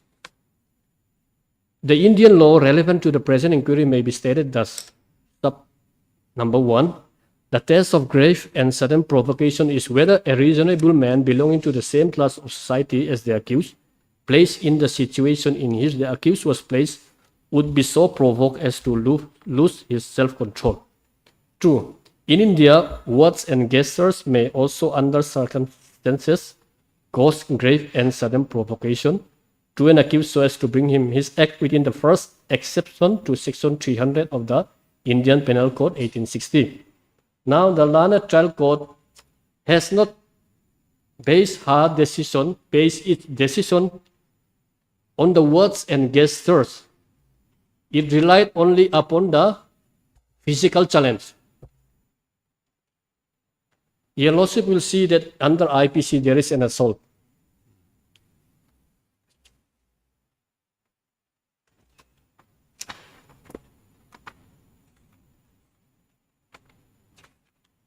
(351). For the purpose of argument, I have to refer to this.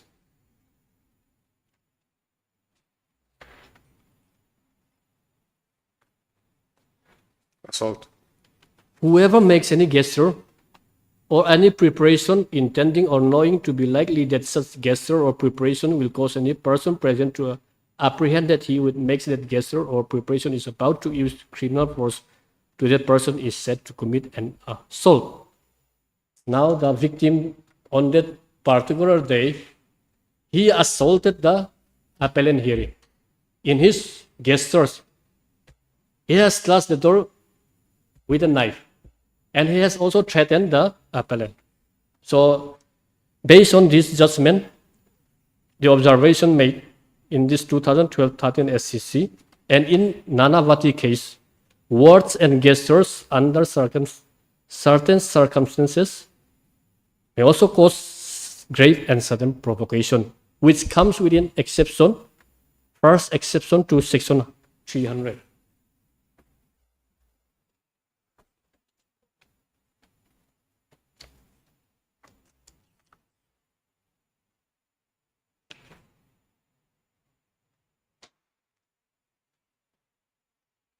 Now I'll take your Lordship to 2022 SCC online, SC 955. There is also with respect to provocation.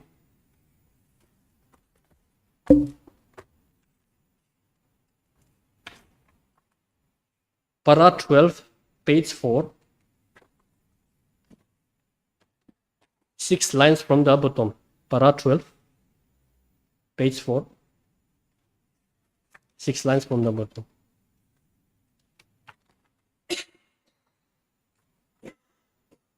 Has your Lordship got it?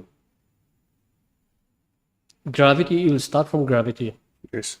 Gravity does not hinge upon a single or last act of provocation deemed sufficient by itself to trigger the punitive action.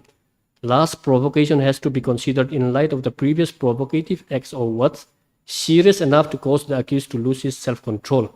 The cumulative or sustained provocation test would be satisfied when the accused's retaliation was immediately preceded and precipitated by some sort of provocative conduct which would satisfy the requirement of sudden or immediate provocation. At para 13, thus the gravity of the provocation can be assessed by taking into account the history of the abuse and need not be confined to the gravity of the final provocative act in the form of acts, words, or gesture. In our case, the victim used to bully the appellant. That is in the record, Madam. The final wrongdoing triggering of the accused's reaction should be identified to show that there was temporary loss of self-control and the accused had acted without planning and premeditation.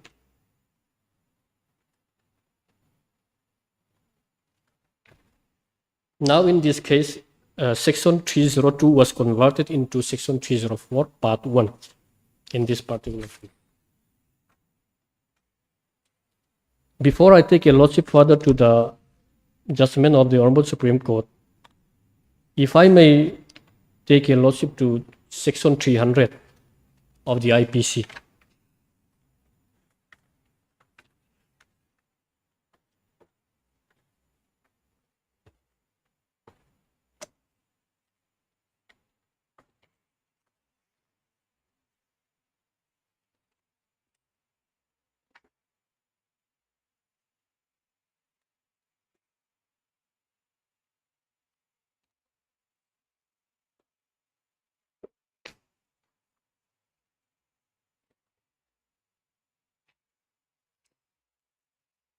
I'll read, my lord.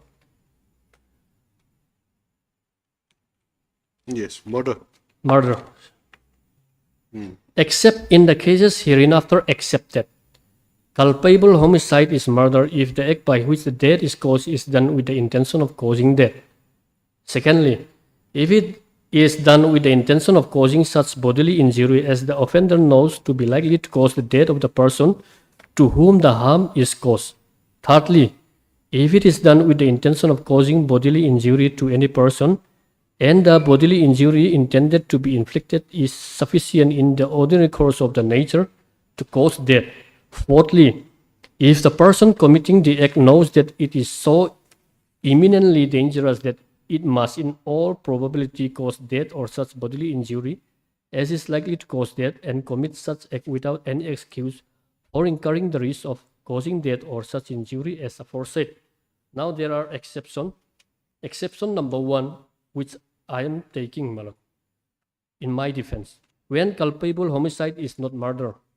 Culpable homicide is not murder if the offender, whilst deprived of the power of self-control by grave and sudden provocation, causes the death of the person who gave the provocation or causes the death of any other person by mistake or accident.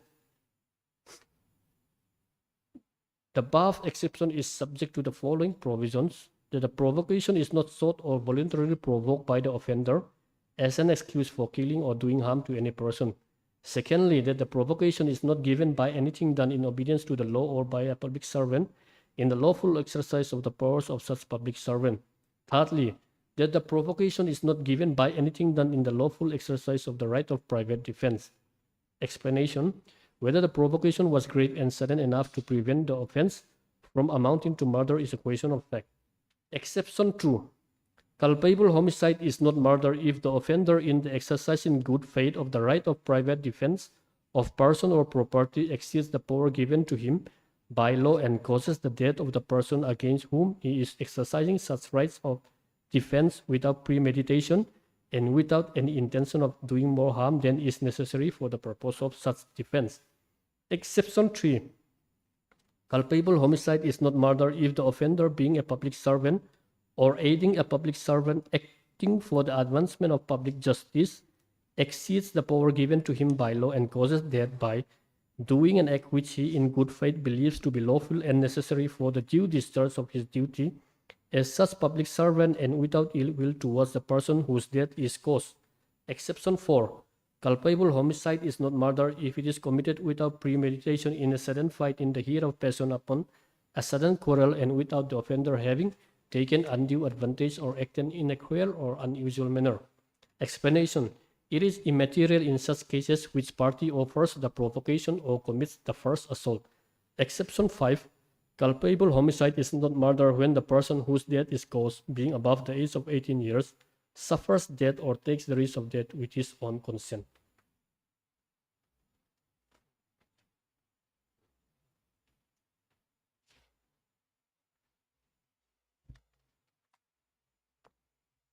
So you come under which exception?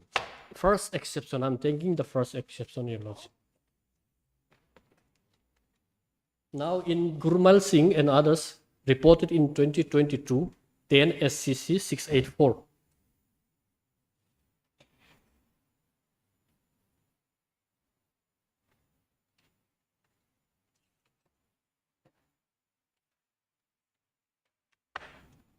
It has clarified this point, Your Lordship.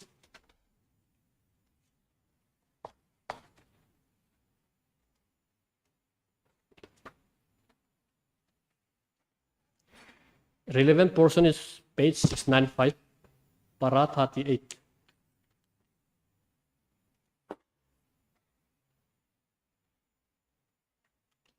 With your Lordship permission. Just a minute.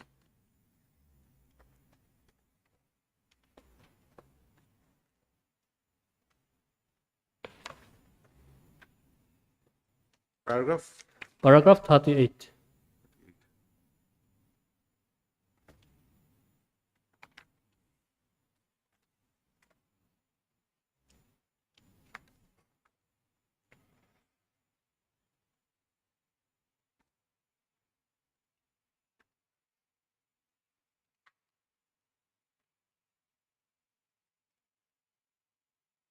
Would like to read? I'll read, my lord. There can be no doubt with respect to the position that in order to make culpable homicide as murder, the act by which death is caused should fall not only under any one or more of clauses, it is firstly to fall under section 300 IPC, but they should also not fall under any of the 5 exceptions to section 300 IPC. Though the appellant contended that conviction under section 302/149 is liable to be altered to one under section 304/1 as 5 exceptions to section 300 IPC. When that be so, there is absolutely no question of considering the contention that the offense of culpable homicide falls either under section 304 part 1 or section 304 part 2. Now, to come under culpable homicide as murder, first it has to come under that first to fourth clause, and it should also not fall under any of the exceptions. Now, in my case, I have taken my grounds as first exception. That is, culpable homicide is not murder. In this judgment, I don't think it's relevant at all. Anyways.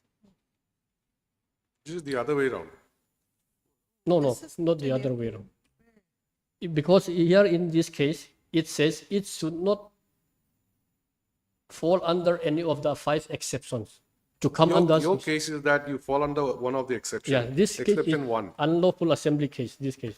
It's not. No, that No, that it has explained that section 300 and the exceptions.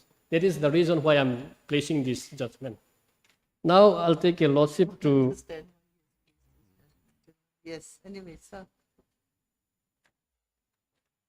No, you are to convince us that it falls, this exception is attracted. Yes, this exception is attracted because... You are to convince us that. I'll impress upon your lordship because I have placed... Because it's not the case of the trial court that exception is attracted. The trial court has convicted. The trial court and has sentenced under convicted. 302. Yes. Correct. The trial court has based upon that that right of private defense is not attracted. I'm taking my exception under this exception 1. It should be 1. Huh? Yes. So this judgment Judgment is different. has taken- It's a more relevant judgment. On the right of private defense, the London trial court. But I have taken this exception 1.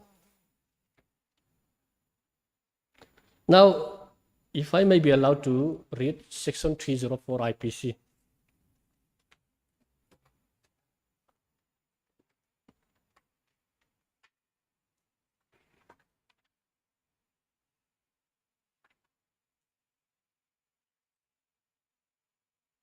I didn't say that I have not caused the death of my brother. I said that it is not intentionally caused. So I would like your lordship to consider my case under this section 304. Punishment for culpable homicide not amounting to murder.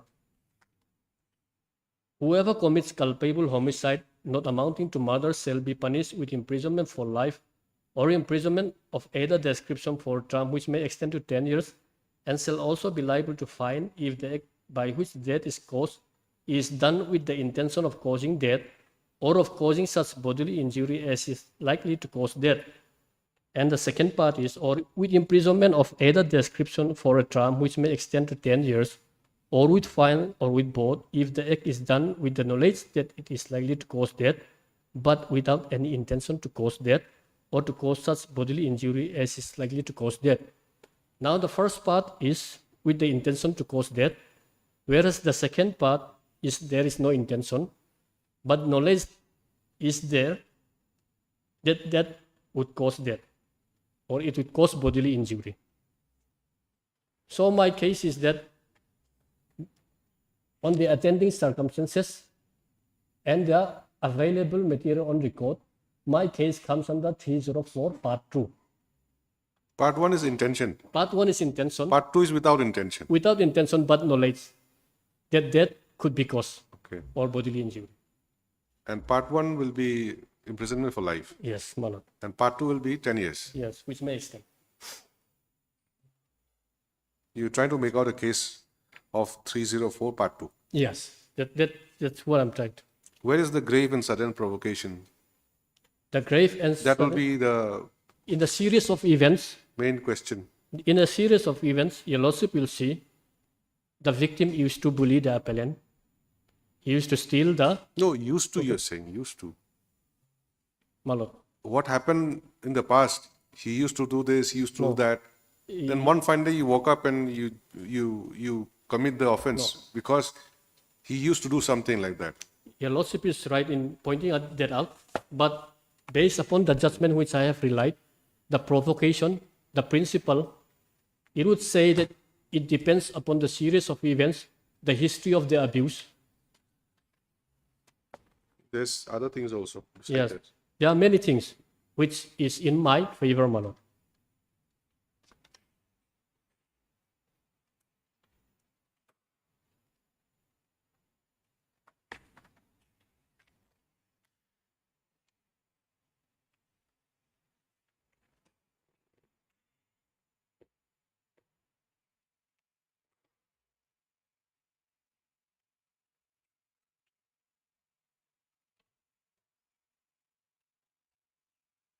Now, with regard to extrajudicial confession, my lord,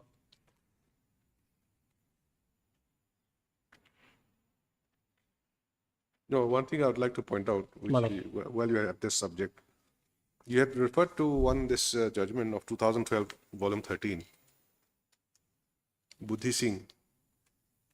Buddhism, yes. There you referred to paragraph 18. In 18, it also says that the provocation could be an act of series of acts. Done by the deceased. That you had stressed, series of acts. Yes, that's I. But then if you go ahead, my lord. done by the deceased to the accused, no, before that, uh, an offense resulting from grave and sudden provocation would normally mean that a person placed in such circumstances could lose self-control, but only temporarily, and that too, in proximity to the time of provocation. Yes, yes. In proximity. That is in proximity in my case. You see, 2 days, 3 days back, you are provocated. No, After 2-3 days, you go and beat him up. No. That cannot happen. No, that is That cannot be a sort of, an exception. that is a different proposition. On the same day he came. There on should be a 23 proximity. Yes, I'll explain that. On 23/6/2021. So when you were saying he used to bully him, he was bigger in size, he was stronger. Correct.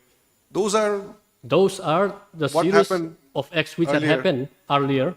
Now, on the day of the incident, he came while we were on the verge of eating food with a knife. He slashed the door with a knife, and he also threatened the appellant.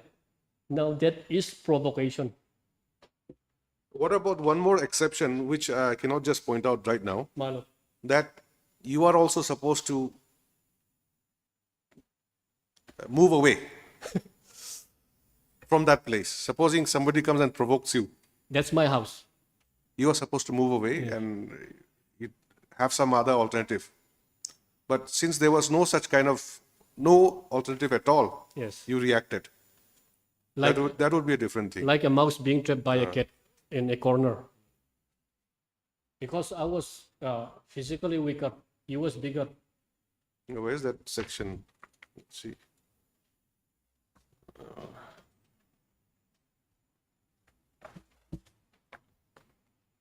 Exception clause.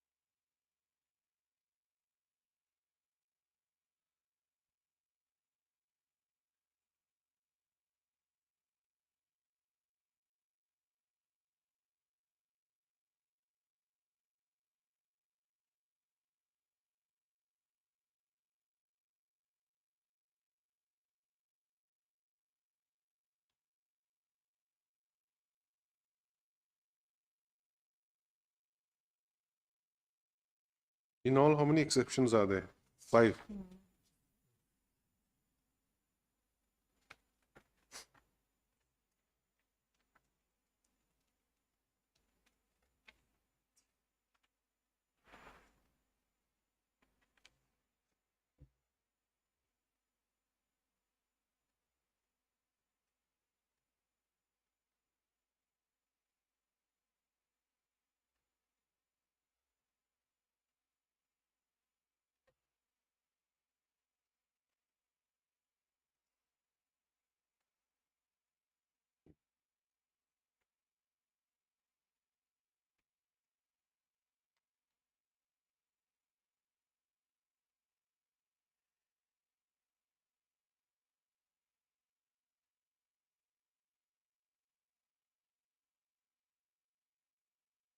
Yes, anyway, you, My lord. you were referring to some other Ex- citation. Now, my lord, I'll refer to judgment of the Honorable Supreme Court in 2023, Life Law, SC 239. Pradeep Kumar versus State of Chhattisgarh. It is with regard to extrajudicial confession.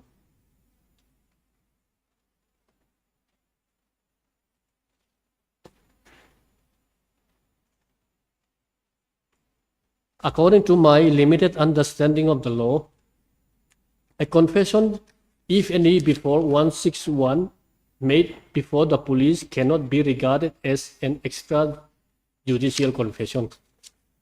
The Lana Trial Court, in its impugned judgment, has wrongly mentioned that in page 36, Your Lordship will see. Your Lordship will see in page 36 of the paper book. But you were referring to live law. Yes, I'll just take Your Lordship again to the extrajudicial confession. 6, okay. While I was arguing on that point. Last para. The second circumstance pertains to extrajudicial confession. He has stated so in the statement recorded under section 161 of CRPC. Statement recorded under section 161 CRPC can never be regarded as an extrajudicial confession, my lord, according to my understanding. The statements is regarding the statements of the appellant, accused. Yes. Okay. Now, in this life law, page 2, para 12. I'll start from para 161, 164. No, 164. No, 161. Okay. Yes. 161 would be relevant to contradict the person while he's being examined during the cross-examination, during the trial. Correct. Here is a case where the court has said that this is an extrajudicial confession. That is very wrong. And now, with regard to extrajudicial confession, my lord. Paragraph 12. 12. Page 2. It's paginated at the bottom. Yes. Since both the courts below have placed paramount significance and reliance to the extrajudicial confession made by the appellant, it is important to take note of the principles enunciated by this court in the case of so-and-so at page 3. Now, this is the principle of extrajudicial confession. I'll just read, my lord. The extrajudicial confession is a weak evidence by itself. It has to be examined by the court with greater care and caution.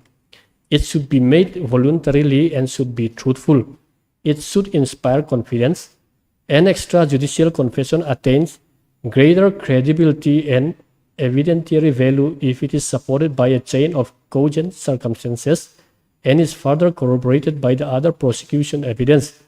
For an extrajudicial confession to be the basis of conviction, it should not suffer from any material discrepancies and inherent improbabilities.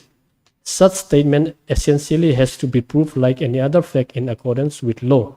Now, why I'm reading this is because assuming that there is an extrajudicial confession, this principle enunciated by the Honorable Supreme Court has to be kept in mind.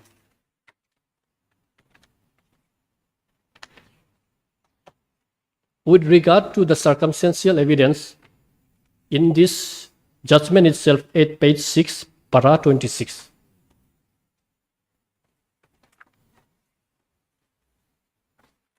Para 8. Para 26. 26. Yes.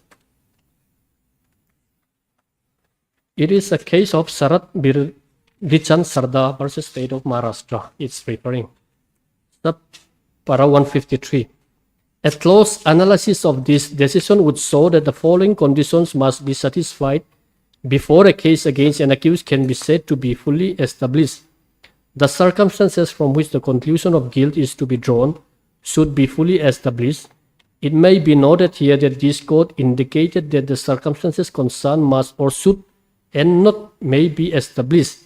There is not only a grammatical but a legal distinction between may be proved and must be or should be proved, as was held by this court in Shivaji so and so.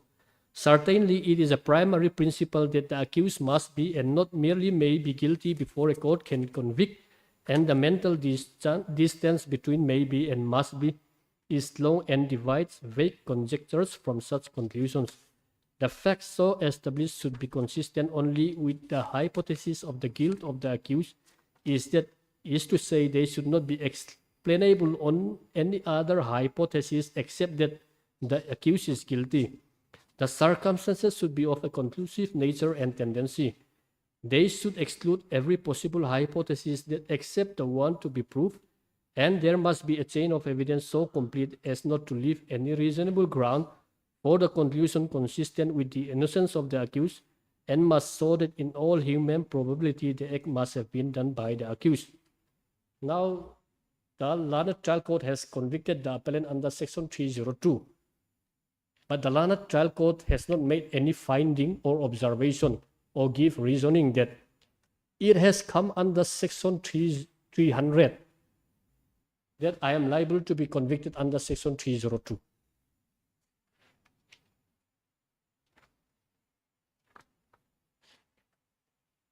Now, with regard to the non-examination of the doctor who had conducted the post-mortem examination, my lord, if I may be allowed to produce a judgment of this court, Criminal Appeal 59 of 2019,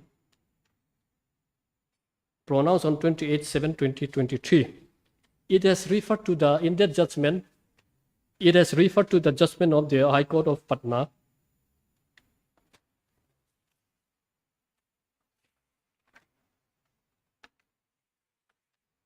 Para 45, my lord.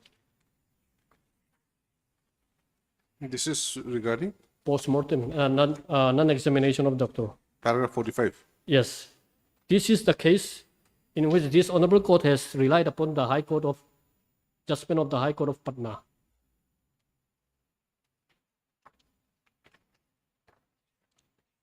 I have also placed the judgment of the High Court of Patna.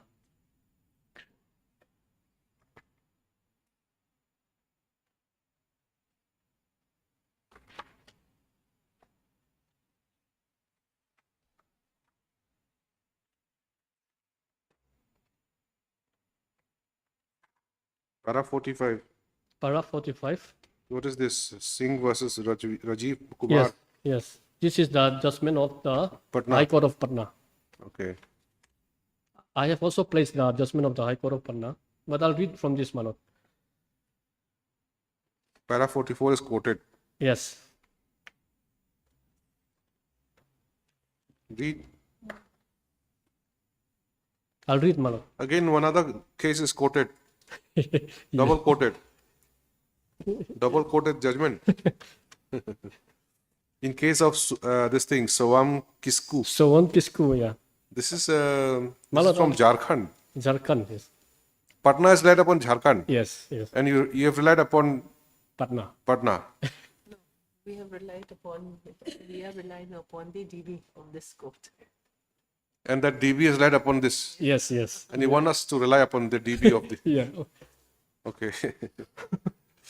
I can also read the judgment of the High Court of Patna, but I'll read from It's here. okay, since you have already shown us this page. read it. I'll read, Malab. In the case of Sawam Kisku, so and so, the Jharkhand High Court noticed that the post-mortem report was proved by a compounder attached to the hospital. Declining such practice, the Jharkhand High Court observed that the contents of the post-mortem report cannot be used by examining the compounder of the hospital who had no knowledge about the opinion expressed by the doctor. Furthermore, the post-mortem report is not document which falls under Section 293 subclause 4 CRPC, nor the prosecution has taken recourse to Section 294 CRPC. However, the Division Bench of Jharkhand High Court observed that if any other doctor had been examined who knew the signature of the doctor who conducted autopsy and who had given evidence as to the nature of post-mortem done and the injuries found by the doctor on the dead body, then in such circumstances, the appellant would have had an opportunity to cross-examine the said doctor to profess their case that injuries suffered was not fatal in nature or that the said injuries are not sufficient in the ordinary course of nature to cause the death of the deceased or that the said injuries are likely to cause death. The prosecution, by not examining the doctor, in fact, had denied the opportunity to the accused appellant as they were prevented from cross-examining the competent person who would be well equipped in medical science. It would be apt to quote paragraph 8 and 9 of the judgment, which are reproduced below. Paragraph 8, we are unable to understand as to why the prosecution did not choose to examine the doctor. It is no doubt true that in spite of the steps taken, the prosecution could not produce the attendance of the doctor who conducted autopsy over the dead body, but that could not have been precluded the prosecution from examining some other doctor from the same hospital who knew the handwriting and signature of the doctor who conducted autopsy. If any other doctor had been examined who knew the signature of the doctor who conducted the autopsy, and if he had given evidence as to the nature of post-mortem done and the injuries found by the doctor on the dead body, then the appellants could have an opportunity of cross-examining the said doctor to say that the injuries suffered by the deceased are not fatal in nature, and even if the deceased died on account of such injuries, the accused appellants could have taken a defense to say that the said injuries are not sufficient in the ordinary course of nature to cause the death of the deceased, or that the said injuries are only likely to cause the death. The prosecution, by not examining the doctor, denied the opportunity to the accused appellants as they were prevented from cross-examining the doctor. Therefore, in absence of any evidence that Dugu Ram Kisu died due to homicidal violence, we cannot find the appellants guilty of murder. At para 9, a perusal of section 60 of the Evidence Act shows that in all cases wherever it refers to an opinion or to the grounds on which that opinion is held, it must be the evidence of the person who holds that opinion on this ground, and the prosecution, having not examined the doctor and not given an opportunity to cross-examine him, cannot rely upon the evidence of PW number 1 and mark Exhibit 5, the post-mortem certificate, through him. Now, at page para 47,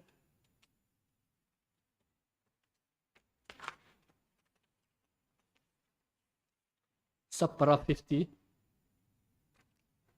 in our considered view, the non-examination of a competent doctor in absence of the doctor who authorized the document, even if admissible under section 32 of the Evidence Act, so proved by the compounder merely someone conversant with his handwriting, would virtually amount to denial of an opportunity to the accused, as they are prevented from cross-examining the doctor who could have addressed the intricacies of the report for no fault of their own. Being conscious of such situation, the Honorable Court in the case of Apex Court in the case of Vijendra held that in exceptional cases where any of the prerequisites of section 32 of Evidence Act are fulfilled, the post-mortem can be admitted in evidence as the relevant fact in subsection 2 thereof by providing the same to some other competent witness, which obviously is referred to a doctor with equipped in medical science to answer the question with respect to contents of the report. It also goes to show that even under section 32 of the Evidence Act, the post-mortem report, though admissible, would be relevant when a competent witness come and depose about the same. Otherwise, it will seek the edifice of criminal jurisprudence that if any prejudice is caused, the benefit would be given to him and not to the prosecution. At subpara 51, we accordingly hold that if a post-mortem report or injury report is proved by a witness in terms of any of the circumstances enumerated under section 32 of the Evidence Act, such evidence would be admissible in evidence. However, such evidence would not have any probative value unless and until the same is proved by any other doctor who is well equipped in medical science and competent to answer the question on the merits of the report, as the defense would be deprived of cross-examination on the contents of the report, which would be prejudicial to its interest. We answer this situation accordingly. Now, in the case of this Honorable Court at para 48, the Guwahati High Court at para 48, in view of the aforesaid proposition of law, though the post-mortem report is admissible under section 32 subclause 2 of the Indian Evidence Act, however, prosecution has certainly caused serious prejudice to the defense by not examining any competent person of medical science, and the appellant is entitled to benefit of the same. Now, in our case, it is not a case of examining any other person. The doctor is not even in the prosecution witness.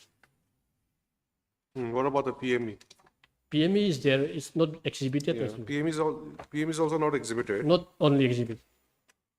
So that is the case which shakes the credibility of the prosecution, my lord. Now, I'll sum up my submission, my lord. My humble submission is that I could not have been convicted under section 302. I should have been convicted at best under section 304 part 2. And if your lordship may be kind enough to convict me under section 304 part 2 for the period already undergone by me. We go by the law, not by kindness. Correct. And if law and kindness goes together, my lord, that would do justice to me, my lord. I've been in custody for about 2 years and 18 days.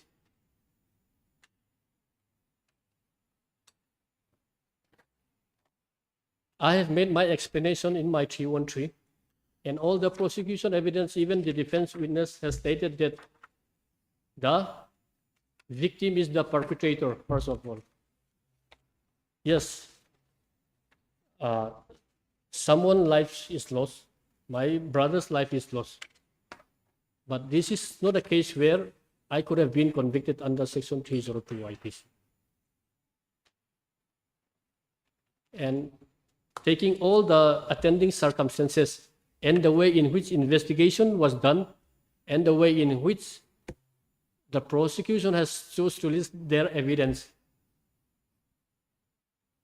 this is not a fit case where I am to be convicted under section 302 IPC. I rest my case.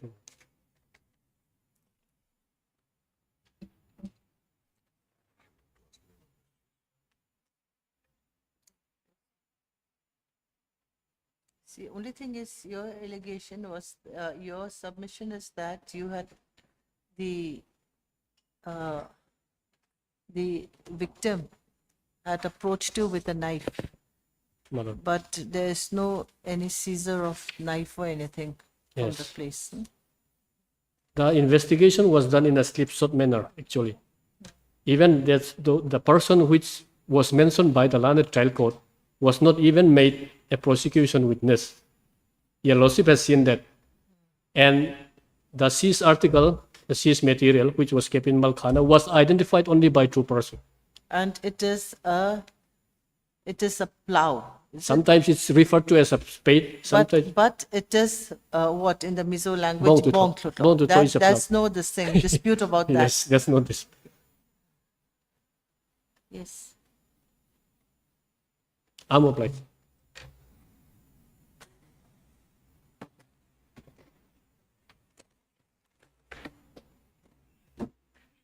Please, Your Lordships. My learned friend has read out all the evidences. I don't think I need to read out the evidences anymore. And from the evidences and from the 313 statement, my lord, we can see that there is no denial that he has committed death upon his own brother. But the only exception that he has taken is that it was under grave and sudden provocation. Now we have to see that whether there was any provocation, any evidence of provocation on the part of the deceased.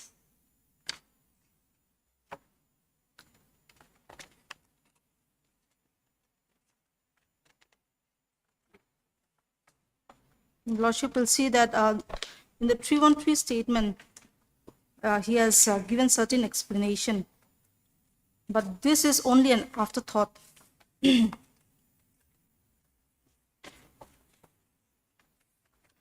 The closest that we can see is in question number 2. This is the answer which he has given. The victim came to our house. This is the answer given in question number 2. The victim came to our house while we were on the verge of eating food, and he came with a knife and slashed the door with it, and he also threatened me again. On this provocation, I lose my mind and hit him with the plow.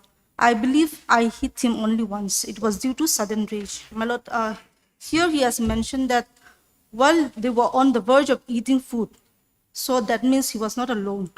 And there can be other witnesses also, my lord. if he has to bring up this defense, there can be other family members who were present while they were eating food to show that there was grave and sudden provocation from the deceased victim. But in this case, my lord, there is no one, and the defense witness, we have produced, the witness he has produced is the elder brother, which is at page 18 of the paper book.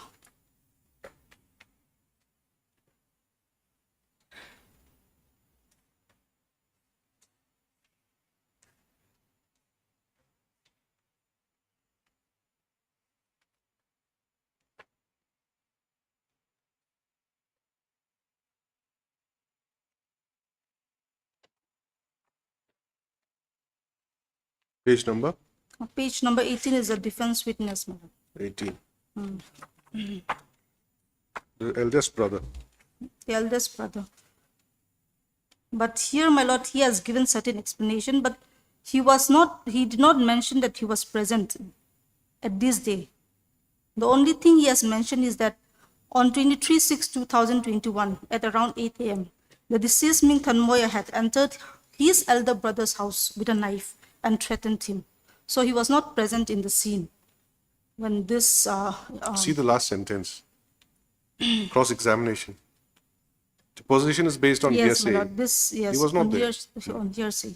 So my submission in this regard is that, my lord, the appellant's submission is that defense is that there was grave and sudden provocation at the time while they were having food, but he has not produced any witness to this effect. We can see from his truantry statement that there was some other person present at the time of the incident, but none have come forward.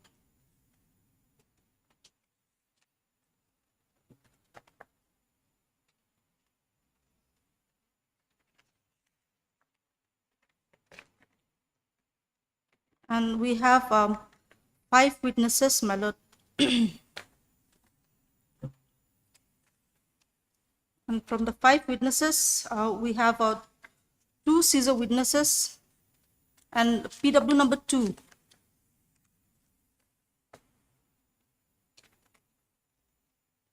PW number 2, page 12.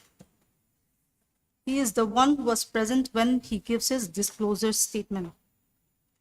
And we have another Caesar witnesses, PW number 3 and PW number 4.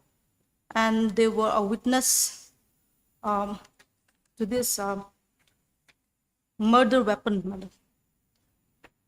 On the basis of this disclosure statement, this murder weapon and Miss Linda, this was after the incident. yes, madam. Is there any evidence in the on record which shows that it was due to grave sudden provocation? At the Nothing, my moment? lord, nothing on record. You have quoted the 313 statements. Yes, that is the defense which was taken later. That is an afterthought. This came later on, Yes, madam. but he explains why he had done it. Yes. Is there any other evidence? Regarding the grave and sudden provocation? Yes. No, my lord, there is none such, my lord. Only in the 313 statement.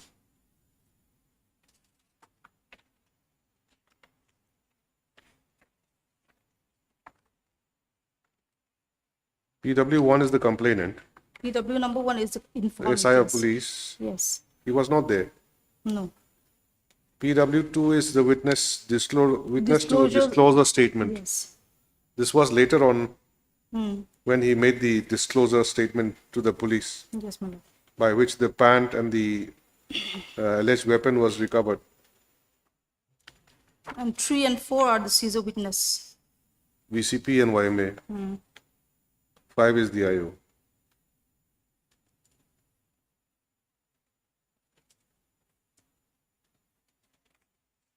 And my lord, if I may take a lordship to PW number 5, the IO, page 16.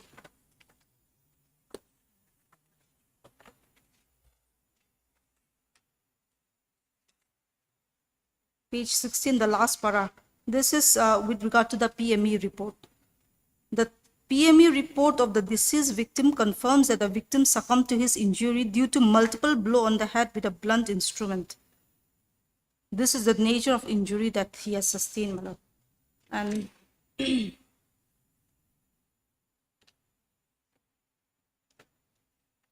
the injury that, as can be seen from the PME report, my lord,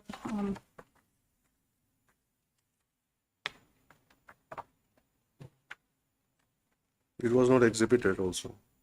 yes, it's not exhibited. I agree to that.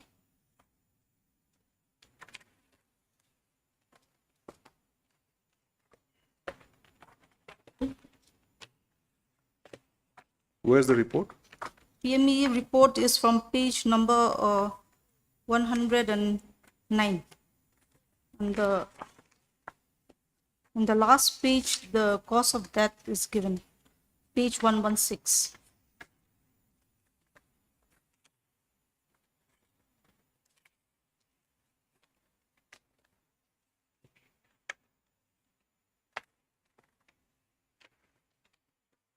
Page 116 at the top. In my opinion, the cause of death is head injury due to multiple blow to the head with a blunt instrument.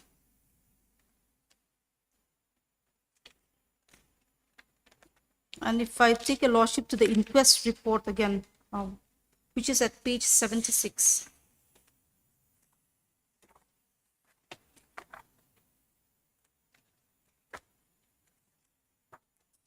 Was this exhibited? Inquest? The inquest,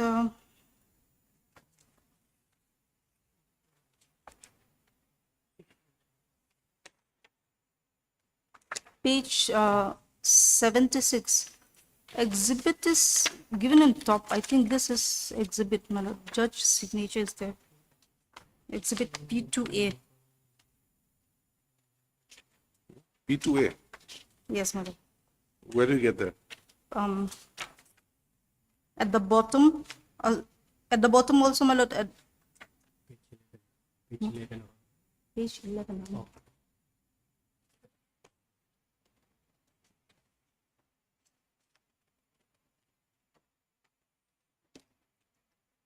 Inquest report is exhibited by PW number 1.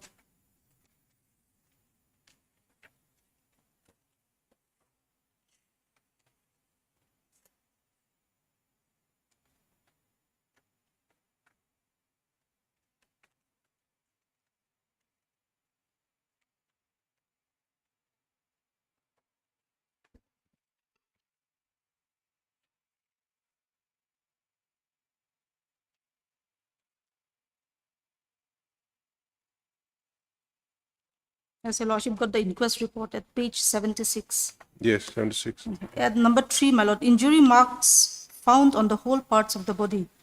The body was checked from head to Heel. heel. Heel. Heel. Head to toe. Yes, head to heel and head to toe. After checking the whole body, head injury, laceration wounds around 5 centimeters and 3 centimeters wide and about 2 centimeters depth found in the back of his head. It also seems to be fracture of neck bone. So, my lord, the nature of injury is such that it's 5 centimeters and 3 centimeters wide and about 2 centimeters deep. And it's given a blow from the back, my lord. So One place only. It's in one place only. So one blow can cause that. And the fracture of the neck also because of that blow, maybe. Picture given is multiple blows. Now, injury seems to be in only one place.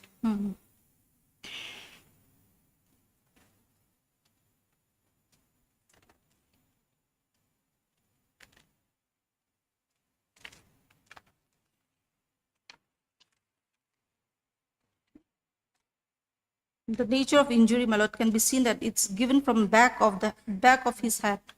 So there is no altercation between the two. There was no fight, and there was, my lord, and as stated by PW number 5, the IO. This blow was given while he was sleeping on the chair. He was lying down on the long chair. How does he know? Ayub? My lord, in the deposition it's given out here, and there is nothing to contradict this statement in the cross-examination. To get the injury on the backside of his neck, he'll have to be lying upside down. Yes. Was sleeping on the long chair. If he's lying on his back, he cannot get injury at the neck, behind the neck. He's lying maybe face downwards, my lord. No, that's all. My lord, Yes, how was it's he given in lying? by this PW number 5. And there is nothing to contradict his statement in the cross-examination.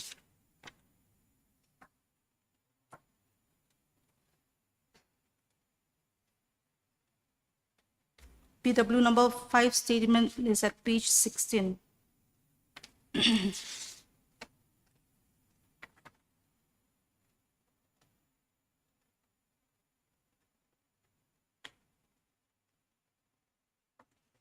Where was his body? His body was found in the coffin Yes, that when was the inquest was done.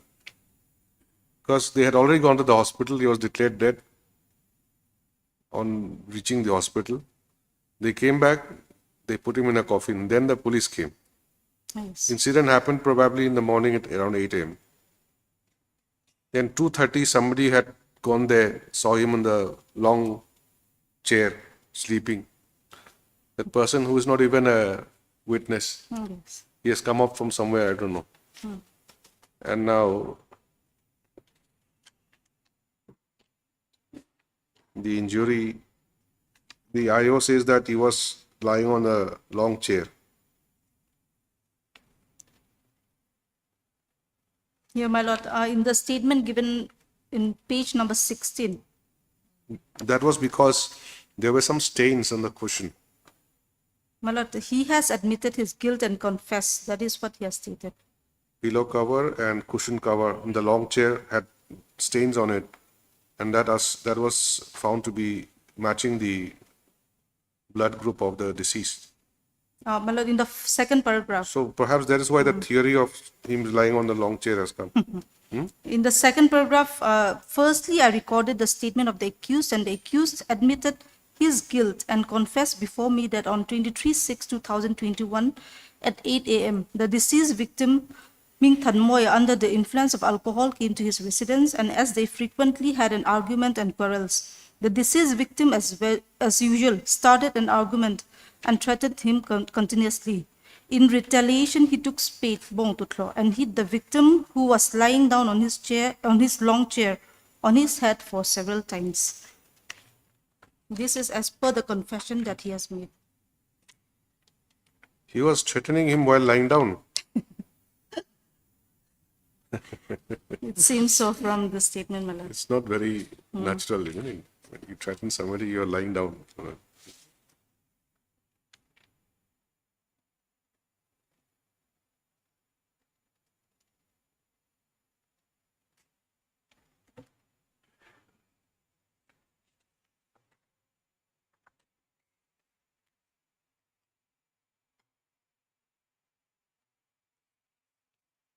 Any confessional statement? No, my lord, I have not seen. I don't think any confessional statement has been taken.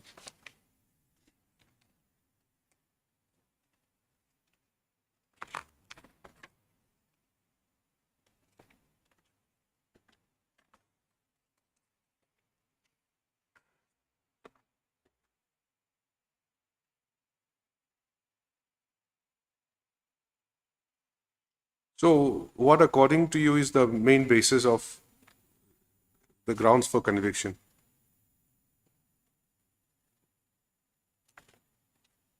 My lord, first of all, that was forced upon the deceased victim by the brother, and this he has not denied it. And the only, That they have not denied also, but only it should be 3040 part 2. they yes, say. that is the It was exception. unintentional. Yes, that is Not the intended. exception that they have taken. However, my lord, there is no evidence of any altercation or provocation under this, to come under the exception. There is no evidence. Except for the regarding that. 313. Yes. And we can see that the victim, as deposed by the PWs, the victim was hit at the back of his head. So it cannot be a grave and sudden provocation. That is the basis for conviction, mainly. 313, and I think PW 5 also kinds of accepts the statement, isn't it? PW 5, case IO, Yes, my lord. even he kinds of relies on the statement made by the accused for the case. Yes, my lord. Most of And he the has also stated yes. arguments, quarrels. In retaliation, he took a spade. That is what is said by the case IO himself. KSIO has not seen it, but he has examined him under 161. So Depending that is on what is that. narrated.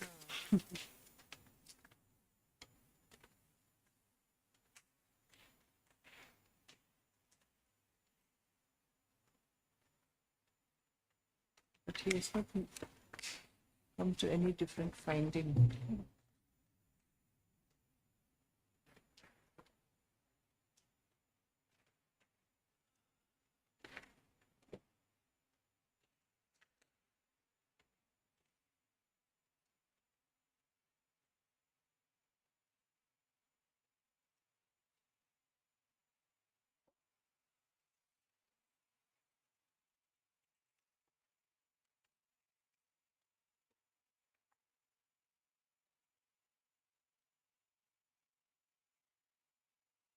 In light of the confession made by Yes, the accused before the case IO does his investigation. Yes, He ma'am. recovers the weapon and then he charges him under maybe section 302 302. based on the PME report, multiple ma'am. injuries, maybe why he may charge under 3. But then the PME report has not been exhibited.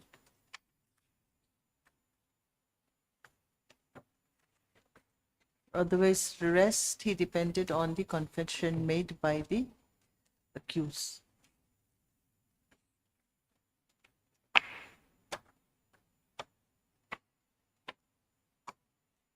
The statement of PW2 also, witness to the disclosure statement, Yes, madam. he was referring to some police officer. Who was that police officer who was interrogating? In my presence, the police officer interrogated the accused, and the accused also disclosed the facts about the incident. This is with regard to the disclosure statement. Correct. In order to cross-check the veracity of his statement, nobody is there except by the definition police officer.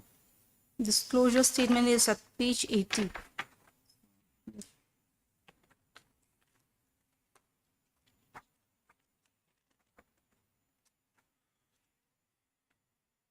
Inspector Robert Vandeldum Ratafana. He's not a witness, is he? He's not one of the witnesses. PW number 5. PW number 5. The case IO. Where's the case IO? Yes. Does he say anything about the disclosure statement?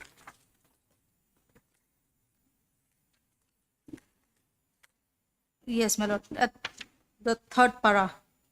Okay. In the light of the confession, Yes. I proceeded.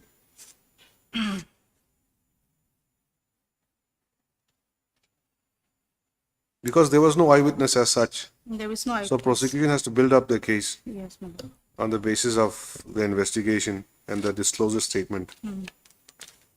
So the case IO was the person to whom the disclosure was made in the presence of PW2. So PW2 corroborates what PW5 has said. Stated.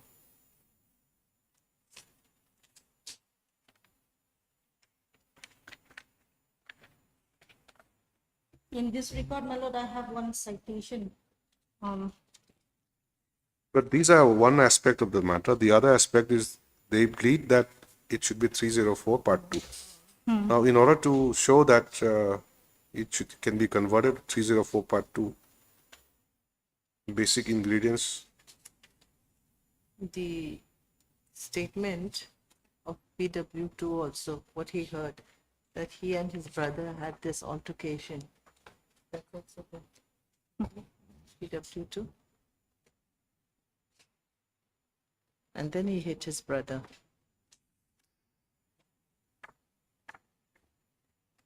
In order to come to the exceptions, my lord, it is for the defense to prove that. In our case, my lord, we have proved that murder has happened inside a house. And there is also no denial from the appellant himself that he was the one who had murdered his brother. But in order to come to the exceptions, my lord, there should be some evidence to show that there was So PW2 says the same thing. They had some altercation with the brother. Case IO also says.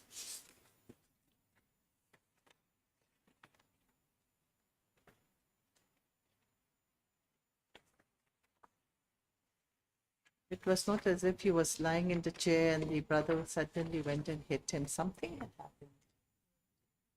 PW2. See, PW2 and PW5. 5.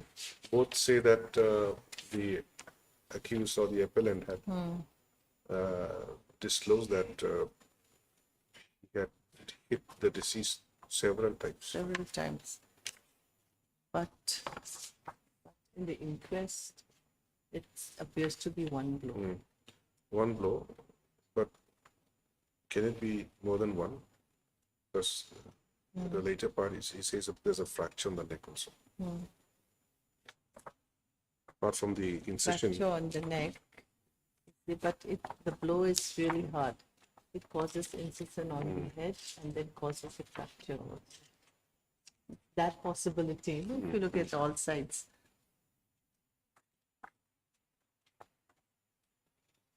C2 or C3, that neck is also fractured, but it could be due to the blow also, one hard blow.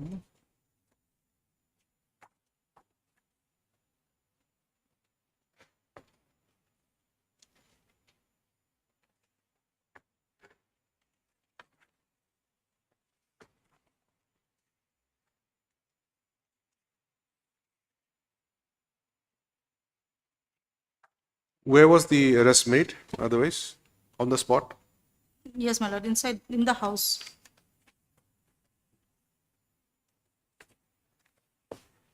He did not flee from the place, is it? No, my lord.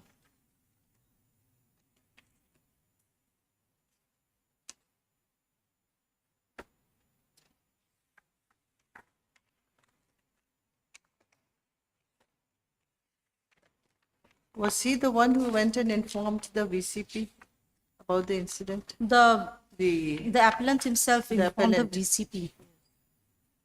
My lord will see that page 1 is the FIR. Here the informant has stated that he has received telephonic information from Lalramruat at Airport, VCP Nalan, to the effect that one Ming Than Moya, son of Lal Tiang Lim of Nalan Damveng, was found lying on long chair with serious injury on his head inside the residence of his elder brother, Tun Sen Muang of Nalan Damveng. He was evacuated to PHC Nalan for medical treatment, but he succumbed to his injury on the way to PHC Nalan. Hence, self with party accompanied OC Champai PS rushed to Nalan village.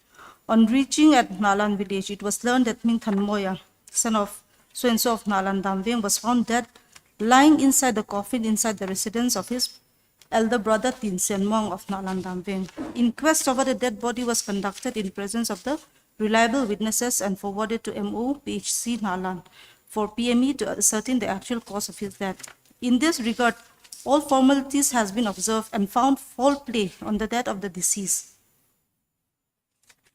due to head injury beaten by unknown persons by using blunt weapon. So VCP informed the police. Yes, the But, VCP but informed the who police. informed the VCP? The appellant himself. How do you say that? He has explained in his 313 statement.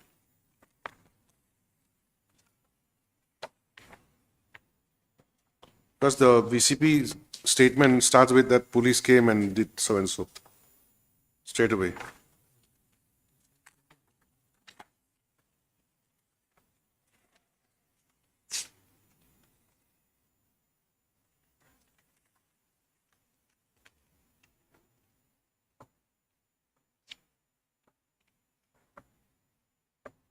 Okay, I even called the VCP after things cooled down a bit.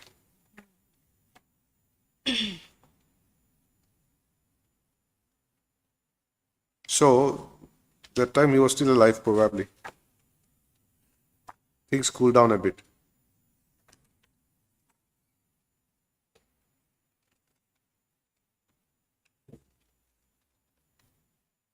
Correct.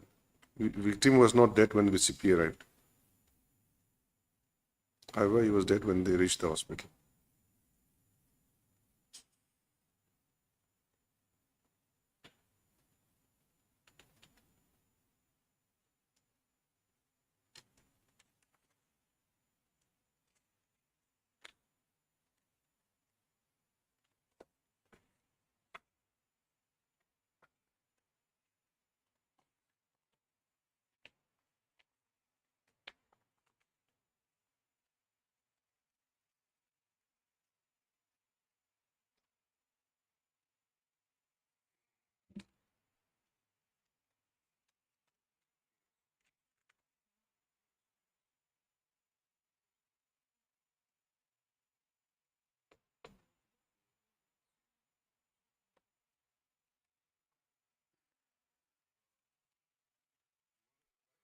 Not to be tedious to your lordship, if I may be allowed to place one Before judgment. that, Miss Linda, have you finished?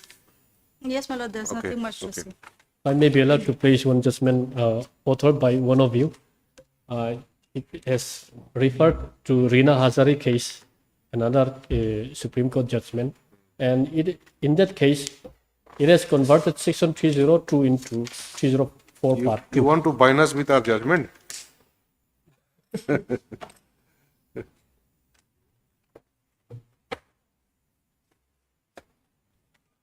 My lord, I'm sorry to say that I have not made 2 copies.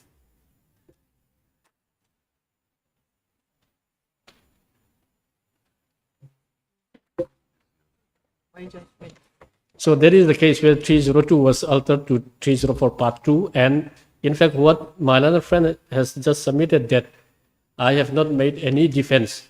But in Rina Hazari case, 313 statement is for the explanation of the accused to prove his innocence. That has been clearly reflected, and your lordship has also referred to that judgment. I'm obliged.